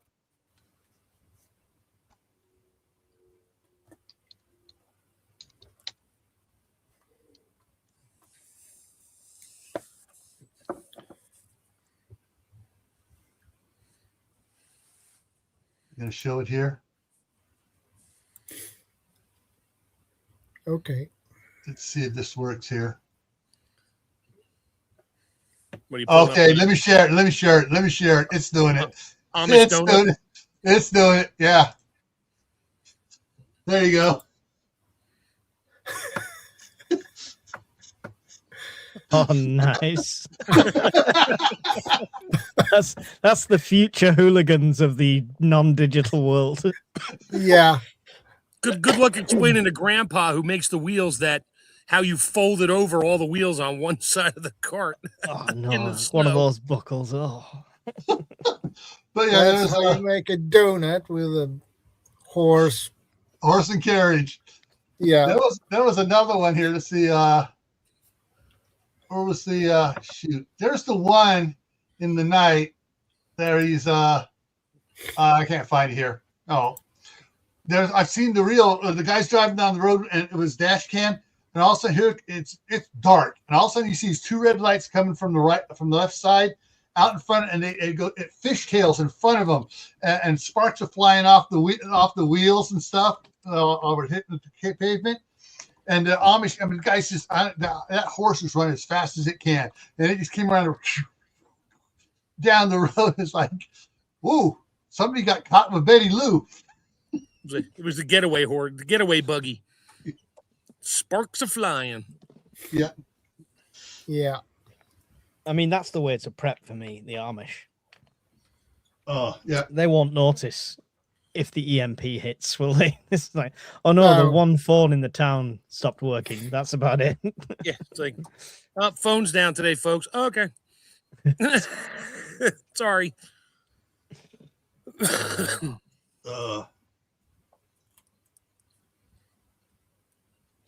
I'm going to try some historical videos this year. So Shadow, what was your favorite or your dream prep gear? I have a lot of them. A laundry list. Yeah, it's a long list. Hair. Touring skis is one. Yeah. Snowshoes is the other one. Oh, that's right. You did say that. Yeah, and you said pressure canner too. Yeah, pressure canner too. That would be awesome if I could afford one. I think I love the fact that I've kind of already got a community, which is probably one of the things I would have said. What is your dream prep? To have a kind of community around you, but like enough preppers to survive together. Community with skills. Yep. Yeah, definitely. And I think I've kind of got that networked wise, but not in a central location. So hence the land. I won't be much help to you over here. Yeah, well, you can always ship me some freeze-dried food anytime you like. Yeah. Shipping halfway across the country is stupid money. Even the box doesn't weigh anything. Actually, I've been talking to Ration Nerd about that because of the difference. Like a $30 can of freeze-dried food over there is like £180 over here. Like, oh yeah, nearly it's the shipping, it's the tariffs, it's everything. Yeah, yeah. So I'm getting him now to price up what that would be, because if he can ship it with the tariffs or whatever like that, and still be half the price it is to buy over here, then I might start shipping some in, sell half to cover the costs, and then be able to have, stuff for myself. So I'm currently assessing that situation, because like when Brian goes on holiday there, I don't think Mountain House is going to sponsor somebody in the UK. No, this is it. I mean, the only one that's broke over here technically is that ReadyWise, but it's stupid. I did a review on it. It tasted all right, but it's lies. It's lies. It says, "Oh, this is a 4-person. This is 4 servings." Yeah, 4 half-cup servings or 4 whatever size liter servings. Well, do you know how much a serving is to them? 180 calories. Yeah. Okay. That's not keeping anybody alive through. That's why I do my own meals, because one serving for me is in ounces. I mean, I do it in grams, but I don't remember the gram numbers. I do the math on it, but it's like I add anywhere from 8 to 12 ounces of water, which I guess 12. I don't know what 12 ounces is, but to my meal, and that's my meal. Yeah. Here we go. Oh wow! Oh, it nearly went then. What? Drifting with a carriage? Oh Lord! Even the horse was drifting sideways. Did you see that? Yeah. I mean, is that proper lights they've got on there? Oh yeah. They have to be semi-legal and have signal lights and marker lights and all that. Yeah. Anyways, never seen a carriage with lights like that before. Yeah, that's in order for them to be on the public roads around here. Yes, they all have lights, either a blinking light, just a red blinking light, but most of them have like running lights, tail lights, but they're battery powered. So, it's off grid. They're not allowed to be attached. Like their house can't be attached to the power grid. Yeah. But up in PA, they have power that runs to their property, but they use that in the barns. That's all they use it for. They don't live with it. So they all of their different, I guess, pastors or whatever, they figure Each out makes what a decision. Yeah, they each make the decision on what is good, bad, and other, and what you can and can't do, and they kind of twist things around a little bit to fit their needs, which is fine. I watched it. It cracked me up the first time I was up in PA. I'm sitting at a convenience store, and in pulls a buggy with a woman and a guy. They pull up to the gas pump. I'm like, okay, you're parking there. Nope. He whips out a credit card, sticks it in the thing, and fills up 2 5-gallon jugs of gas, puts it in the back of the buggy, and leaves. I was dying. I didn't know about the different laws and rules. No, they're allowed to run like farm equipment, off of gas. It's just really, it's all. I imagine each community is slightly different. I bet there's some extreme ones, and there's some that are a lot more lenient and stuff like that. But their horses still poop on the road, and that's okay. It's fine. It's natural. Yeah, it's natural. Yeah. You just run over and it turns it back to dirt they anyway. stick together too. Mm-hmm. They are very knitted together, basically. Yeah, like they build like pole barns and stuff around here, but they get transported by the Mennonites, which are like, I guess, an offshoot of the Amish. They drive, they do everything, but they still have beliefs. And most of these Mennonites, they all have full-size vans, 18-passenger vans. They will pick up all the Amish people that are doing a job and drive them to the job site. They'll have a massive pole barn up in 2 days, done, completed, and you're done. You pay for it, and you give them the cash. They want cash, or you can pay I guess you can pay with a credit card to the Mennonites, and they dish it back out as cash. But yeah, that's a thing up here. 2 days. That's fast to get up. It's very fast. Well, 2 days to put it up. Yeah. They do probably a couple months worth of work beforehand on the lumber, doing all the notching and stuff like that, and they're really good at it. And they bring it in on tractor trailers. They unload it. They put the walls together, stand it up in a matter of like 2 hours. No nails on holding the frame together. It's all wood frame, post and beam, with and pens. It's all mortise, tenon, and pegs. Yeah. So the UK is getting worse. I shouldn't be looking at the news, I know, but don't bother.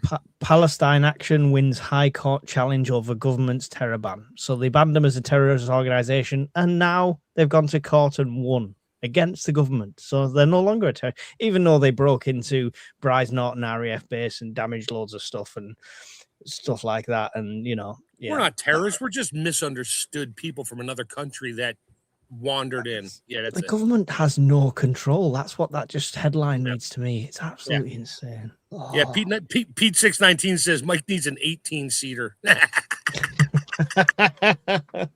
Or a pair of scissors. Pick one. I'm leaning closer towards the scissors. Yeah. Well, you can always do it the way we take care of sheep and cows over here with a rubber band. Yeah, it's kind of painful. I mean, as painful as this many college tuitions, I don't. Oh yeah. Just paint your kids a different color, and they'll get it for free. You said that, not me. Orange, right? Orange, purple, orange, green. Yeah, orange, yeah. Put some rainbow stripes on them. They'll be fine. Two of my kids went to college. The youngest one did. The youngest one went to the trades, and he's making twice as much money as the other two put together. Of course. Oh, yeah. Oh, definitely. Trade school's the way to go.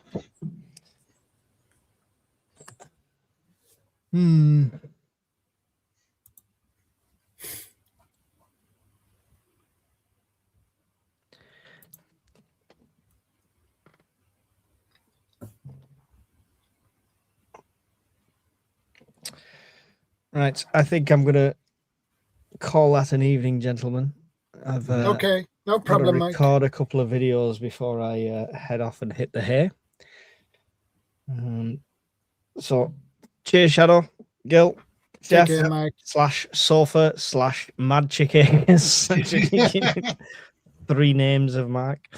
Yeah. Cheers, guys, and I'll speak to you soon. Yeah, take care. Will do. Take care. Oh man.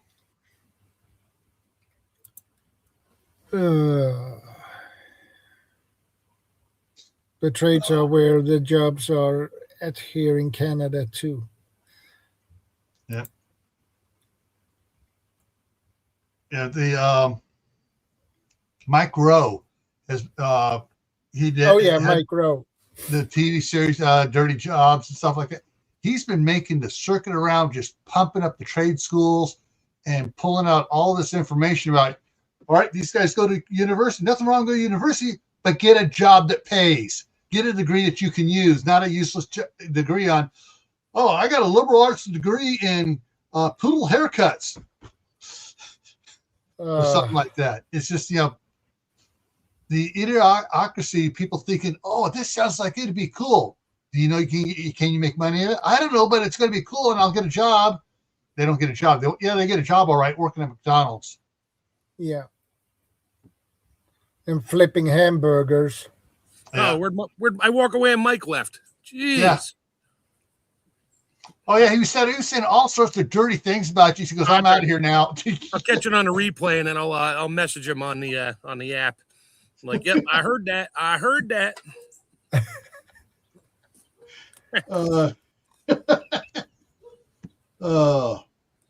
Yeah. Yeah, it's for jobs and stuff, yeah. And that's the thing is, my youngest son, he can't keep money in his pocket, but he has all these good tools, all the good preps. He's got like 10 5-gallon metal gas cans, not the plastic ones, the good metal ones, out in the shop there, and he has dates on them. And he goes, oh, okay, I'm going to fill the car up with this one. Goes, fills the can up again, put a new date on it, puts it at the other end of the row. And so he cycles through his gasoline all the time like that. He has, just about every type of craftsman tool out there ever made. He's got a propane barbecue grill and about 6 or 7 20-pound bottles for it. Yeah. And he's got I think he has like 20 now of the 5-gallon water jugs that go on the water coolers. He's got those out in the apartment out there in back.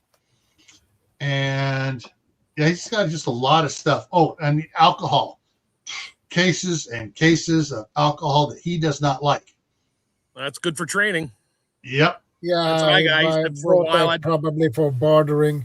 Oh yeah, that's every time I went to the liquor store for stuff, I'd buy like 6, 8 those little airline bottles of whatever, and I got like 3 2-gallon buckets packed with the lids on it.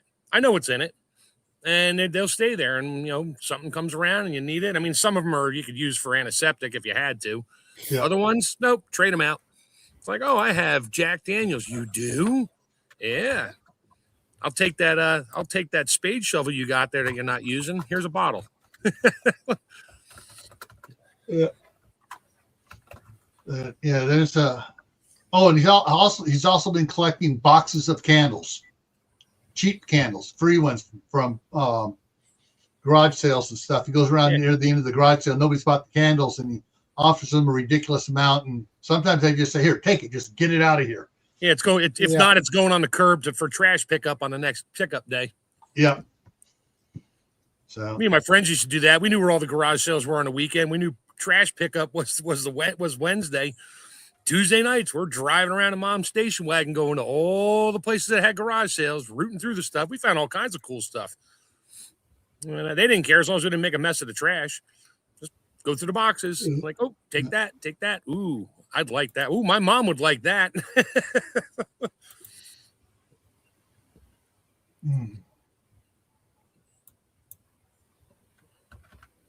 What are you looking at there, Gil? You got that look of you got. I was looking at Pete's comment. Good bugging equipment and good bug out equipment. Yeah, bug in and bug out. Yeah. Yeah, that's a good thinking. Yeah.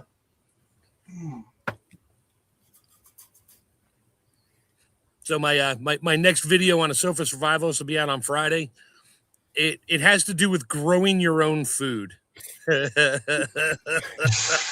Nope, that's Good not food, man. That's nope. I'm sorry.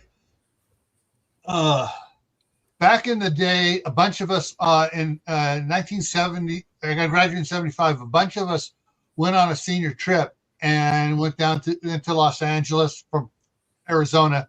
Went to Disneyland. Went down to Olivera Street. Bunch of them bought T-shirts that had saying "Grow Your Own," and they thought it was tomato plants. Nice. All right, that explains what you just did there. It brought back a memory. Yeah, it's they'll say, grow your. They thought they were talking about growing tomato plants, and they did that. And even one better on that, my brother and I and our cousin built a 7-story treehouse in my grandmother's front yard, taking up 3 different trees. In the front yard.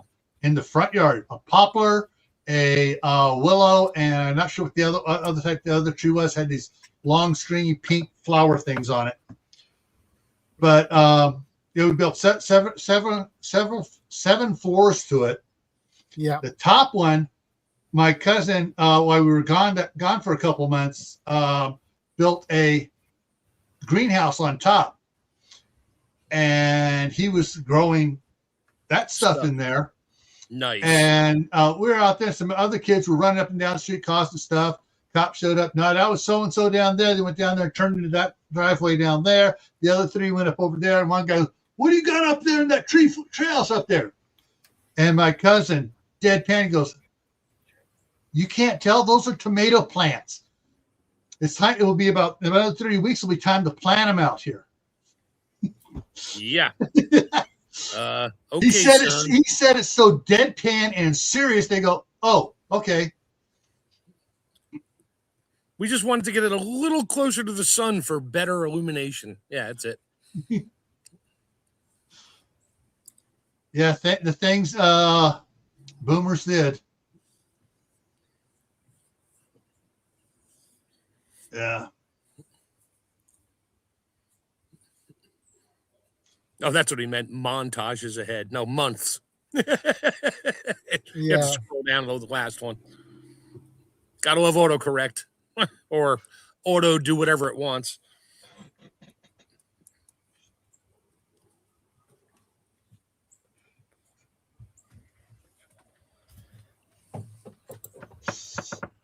Hey, Hey, Kaylin. Kaylin, good to see you. All right, Kaylin, what is your dream prep besides a chauffeur in a car? Larger apartment, I would imagine. Yeah, Well, she makes a a comment about larger, how cheaper apartment. getting a chauffeur in a car.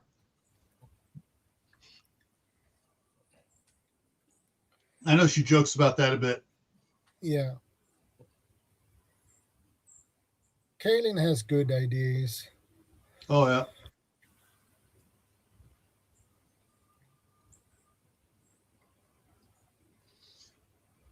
Oh.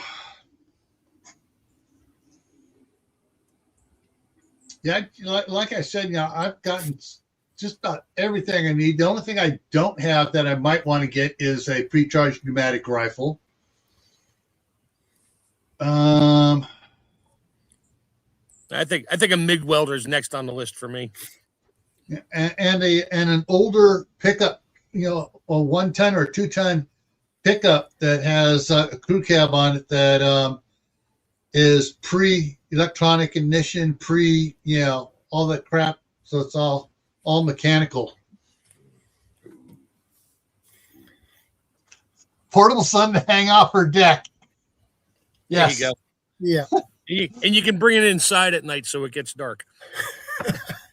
Yeah.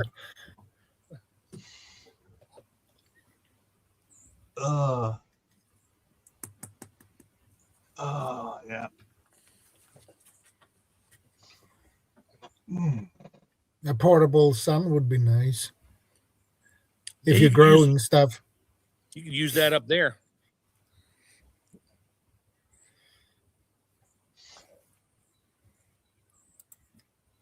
Yeah, it's the one that was making it big was the Texan Air Force.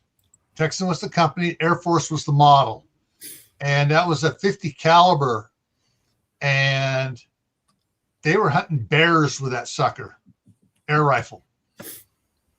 And then, of course, AEA came out with a 72 caliber one, which is basically a 12 gauge shotgun slug. Kaylin says a shooter with a side scope that works for thick glasses wearers. There you go. Yep. I have a 10 millimeter cannon, shoots tennis balls. Yeah. Little hairspray. Cool. Little hairspray. Little grill igniter. And boom. Throw tennis balls or potatoes or whatever else fits in the tube. Golf balls. a can of Bud Light. Yeah. I'm yet to find a piece of PVC pipe that fits a full soda or Coors Light, depends on what size the can is, perfectly. You have without having to wrap it in like, a rag or something. Yeah. I think you might want to wait a month to open it after it lands. It might be shaken up just a little bit. Yeah. Yeah, Pete. There's a channel called Maccabee Speed, and that's all he does is all the different type air rifles. He gets them and tests them out and stuff. He had his AEA Zeus 72 caliber. Had to send it back to the shop. When it came back, he aired it up, set it up with the chronographers. I can't pronounce the word. The chronographs to tell how fast it was going. When he pulled the trigger, it dumped the entire chamber, bottle of the chamber into it in one shot. It has the speed recorded and everything else, and it's currently, standing as a world record for an air rifle. But it dumped everything out of it, about knocked the guy on his butt, and just blew through the target. Yeah. Chronograph, yeah. But yeah, that one that's what made me slow down on my eagerness to get an air rifle. It dumped the entire thing in one shot, and that was like a hypersonic round coming out of that sucker. Yeah, it was cool. It was cool. He had several cameras going, and he recorded it with several cameras, and it was just amazing. But the look on his face when he pulled the trigger it's like he's fired a bunch and he doesn't flinch, but also it's like, what the heck happened? Yeah, it was amazing things. But then one of the guys I used to have on my channel all the time until he totally got off of YouTube, Dave at Southern Ohio Prepping, he has I'm not sure if his channel's still up or whether he just stopped making stuff, but he got a Hatsan 25 caliber, and he got so good at that thing in his backyard, he was shooting a deck of card, a playing card up sideways, and he was cutting them in half.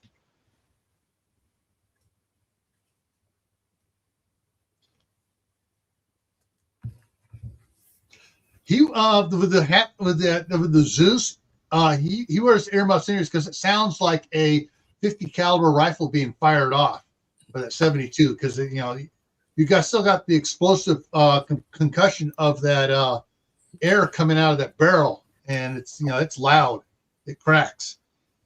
But yeah, he was wearing his ear protection and stuff on that, and it's just insane. Yeah.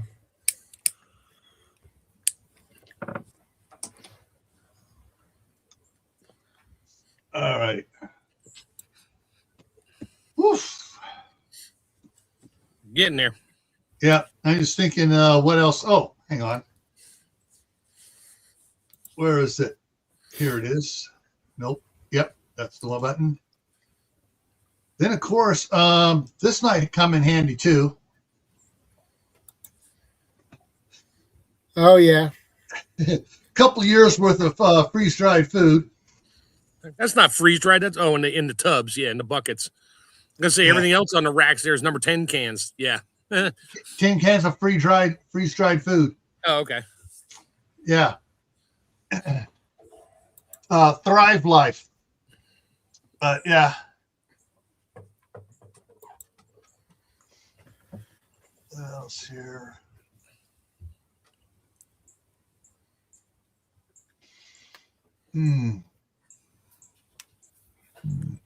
Excuse me.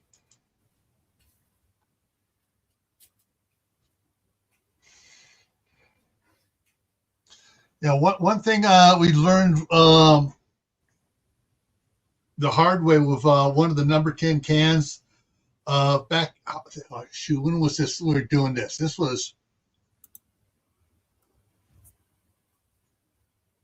99, 98. We got some freeze dried. Free, but it was the textured was it TSP, textured soy protein, whatever, the imitation meat and stuff. Ew. Yeah. My wife ordered it. I'm like, okay. Used it once or twice, and it sat for about 6 months. Went to open it up again. It's like, ooh, no, green stuff growing in here. Yeah. Once you open freeze dried food, it needs to be eaten because it literally has zero moisture in there, and any humidity, it wants it. It will take it, and it will go bad really quick. So that's why when you do freeze dry, like you get the number 10 can of beef, you better use that within a day or two. I don't care what that little plastic cap, it is not keeping the humidity out. Yeah. So that's why 99% of my stuff is in small, one portion bags. Like I'll do like a pound of ground beef, cook it, and then throw it now freeze dry, and I'll freeze it as what was 1 pound ground beef now cooked. So if you want to make tomato sauce or something with ground beef, and your recipe calls for a pound of ground beef, there it is. It's already cooked. You open it up, eat it. Yeah, textured vegetable protein. Bleh. Yeah. But now the only thing in the number 10 cans that we haven't had go bad that was I'm not sure it was just freeze dried or just dehydrated was the minced onions. They're usually dehydrated, which still has moisture, and they don't last forever either. Yeah. But they last long enough for Chris to go through it using in the different dishes she uses it and dumps it into. I mean, I freeze dry base ingredients. We talked about that the other night. Yeah. I mean, I have raw onions I freeze dried. I have raw leeks I freeze dried, but then I'll blanch onions to get them. That helps them rehydrate better, and peppers and whatever other base ingredients I have. So, wife's like, "Hey, I forgot to buy onions." I'm like, "Hold on, I'll be right back." Go grab a jar of onions, open it up. It makes the nice sucking sound because it had O2 absorbers in there. Give her what she needs, and I'll put another O2 absorber in there and throw it back in the big vacuum chamber and suck the air back out, and it's still good. Just don't leave it open for very long.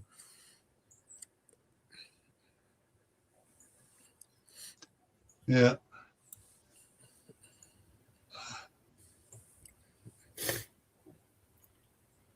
Vanessa says nothing lasts forever. The government switched to saying shelf-stable, semi-perishable decades back. Yep. It's like I just went to FedEx right before the live stream, dropped off a big box of freeze-dried stuff for my daughter, and it doesn't weigh anything. I mean, it was a 10 by 10 by 20 box, and they asked me, is it lithium batteries, liquid, fragile, or perishable? I'm like, and I if it's just one woman, I always go, perishable, huh? And she's like, oh, please, what is it? I'm like, there's 8 gallons of tomato sauce in there. She went, what? I said, it's freeze dried. It doesn't weigh anything. So if you add water to it, it'll be perishable. Until then, it's not. Until then, nope. I was like, it's cheaper than actually sending jars of sauce out to the Midwest than in freeze dry it and do it that way. It pays for itself and that. Plus, my daughter loves the stuff and doesn't have enough space to cook everything she wants. So I just make stuff for her and send it to her. That's good.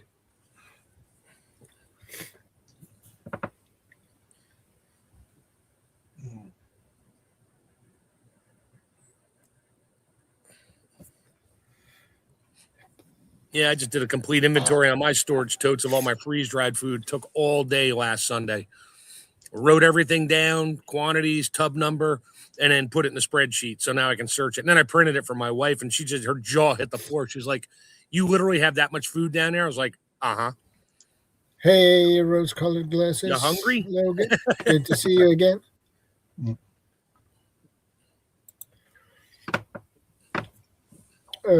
Vanessa says you can download the food inspection manuals and technical orders, etc. from the internet or your local federal library depository. Your regional site is at the University of Connecticut Main Library. Great fun going into that library. I'll bet.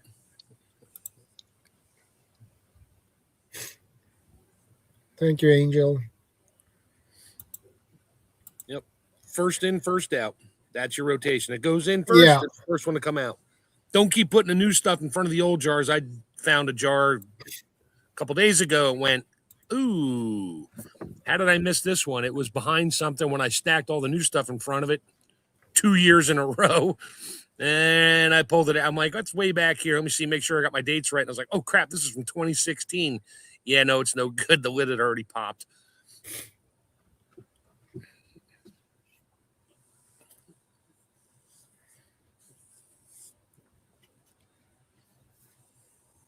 Ugh.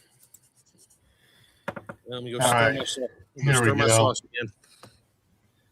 So this is one of the old Dodge's crew cabs I would like to get. Yeah. You know, 45, 56, or some of the crew. I mean, just 2-door, 4-door. I mean,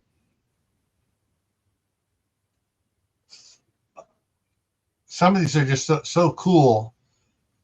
And they are built way tougher than the cars these days are. Yeah. And of course they put they do put modern engines in them.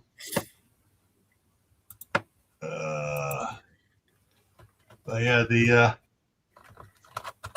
it's not sliding across, does it? No, it's not.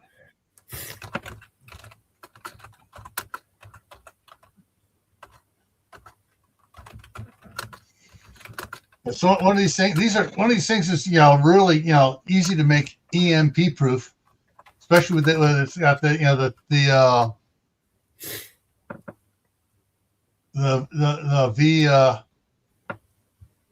V12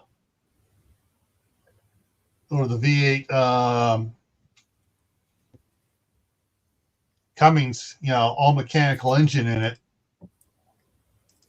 That's not going to let me click on anything. Okay.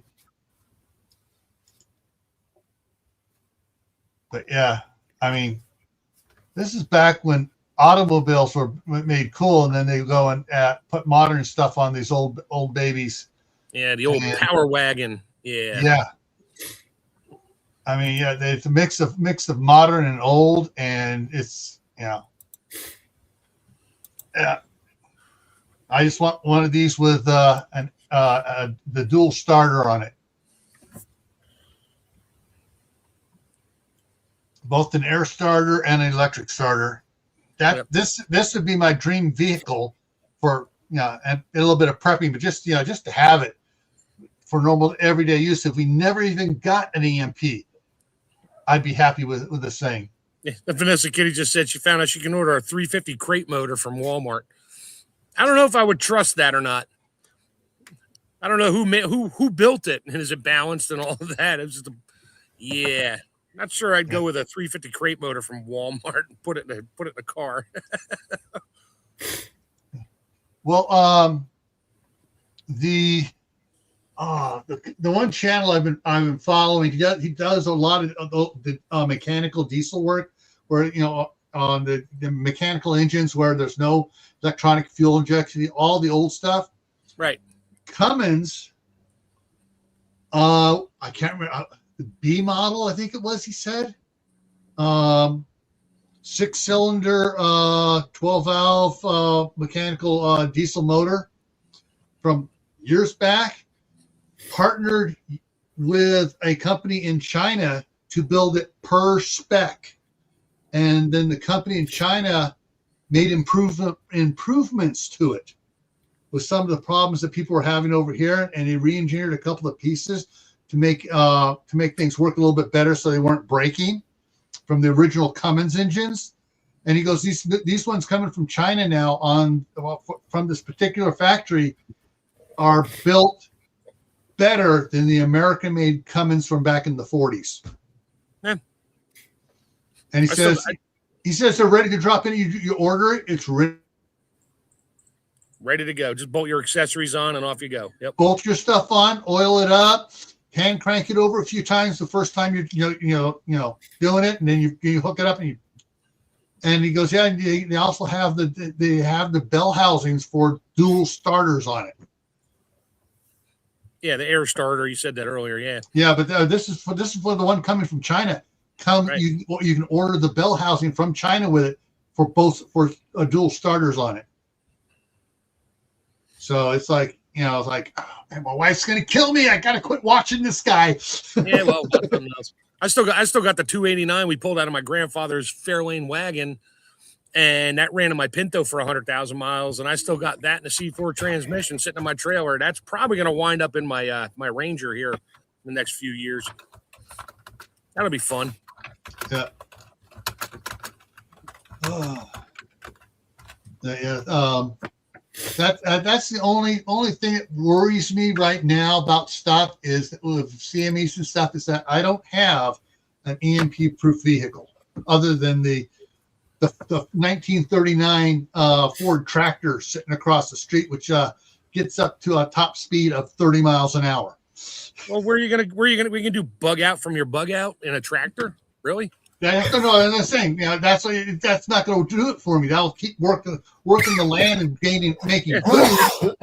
But I want a vehicle that I. You're in the middle of stinking nowhere. Where are you going to go? I'm going to go to California and rescue my wife and sons and bring them back here. Okay. You see something like that coming, they better get their butts in gear and just move. Yeah. And not have to wait for you to come and get them because.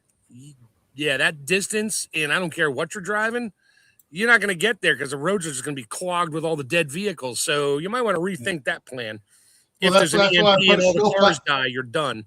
Put a snowplow in the front. Yeah. Just push them out of the way. Good luck moving that semi out of the way. All 35 of them that are locked up on the I-9. Well, in that case, then I put it down in compound, low range, and 4-wheel drive, and just. Yep. Yeah, that's one of the things I'm trying to get a hold of the guy I sold my 1965 regular cab to. That would because that one had a 283 V8 in it, and it was the tough old girl, but we didn't have room for it, and so. The wife said, "Get rid of it. You don't drive it hardly at all." So, of course, yeah. And you got married? Why? Just kidding. Now you don't have anything. See how that works?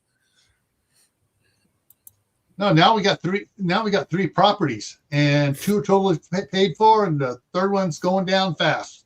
Well, good. Then go find your old truck and buy it back. That's what I'm trying to find. Yeah. Find out where in the heck Gary is at. So. I'm going to bail here. I got a bunch of stuff to do before the wife gets home, like clean up my mess in the kitchen. I will catch you. Yeah. Well, that happens when you cook all day and you're on a live stream. Yeah. Yeah. So I will catch all you guys later. Gil, probably later on tonight. Chad, I'll see you next week. Yeah. And watch for my Sofa Survivalist video popping out next Friday. Okay. Yeah. Might throw one in the middle of the week somewhere just for the heck of it because I got a couple to do. So, all right. Catch you all later. All right, see you later, Mark. Catch you later, Mark. It's just about time too. Make it for last week where we went way over. Well, I think it's time to wrap things up anyway. So we covered the most of the thing anyway. So, all right, I'll get out of here too. Yeah. Okay, guys. Thanks for stopping by. I appreciate it. And I will see you next week. Same time, same channel. And take care. Stay safe. And remember, be part of the solution, not the problem. God bless.